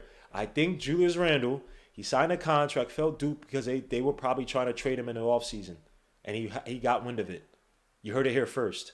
And if I'm wrong, you didn't hear it here first. All right, so anyway. Yeah, but I was going to say, man, I kind of lost. I said it earlier on some song. I lost a little respect for him when he finally showed. Huh? A little. Go ahead, man. He said a little. Well, no. Well, the respect that I did have for him, it's just it was completely gone when I seen that he finally showed himself to the media when the Knicks won, and I'm like, dude, you've been letting RJ, OB, all these guys take the blame or take most of the criticism for these last games, but now that you decide when we win, you want to show your face. I just thought that was extremely corny. The dude to me is just, I don't know. Like you said, I kind of feel that way that he probably caught wind and felt that type of way. Like I kind of feel like Gilmore. I wouldn't be shocked if it was a Ray Allen situation. Remember, like when Ray Allen was having to deal with all that stuff in Boston. I think but we don't have the Rondo. We don't have the strong personality to really push him out like that. But I feel what you're saying. But I just don't think it has to come from the front office to push these guys out. To push him out. I mean, so. It is tough, but yo, guys, I appreciate it, man. I'm gonna definitely check out more of James Ajinko, man. I appreciate each and every one of you guys, man. Please hit the like, subscribe to the channel as you head out. And again, I'll be doing more and more draft. I'll do list of top guards and do updates on players. I'll look at some of the top underrated players, some sleepers and stuff like that. So please follow me here on YouTube. Follow me on Twitter. Follow me also on Discord, where down the line, again, I've been scouting some of these guys. I have games on my on my computer now of these guys been watching. Not everybody. Some of these guys watch one game, some highlights here and there, blah, blah, blah, and read reports and stuff. So let me not act like I did all that on noise. But the top 10 guys, I watch too much damn film. I have no life. So I appreciate you guys being here. I will see you guys here tomorrow for the watch along. Peace of Isaiah for joining me. Ethan for joining me. Hadouken for also joining me before. I'll see you guys later. Peace, Lou. God bless. See everybody in the chat. Take care. Have a good night. We out. Peace.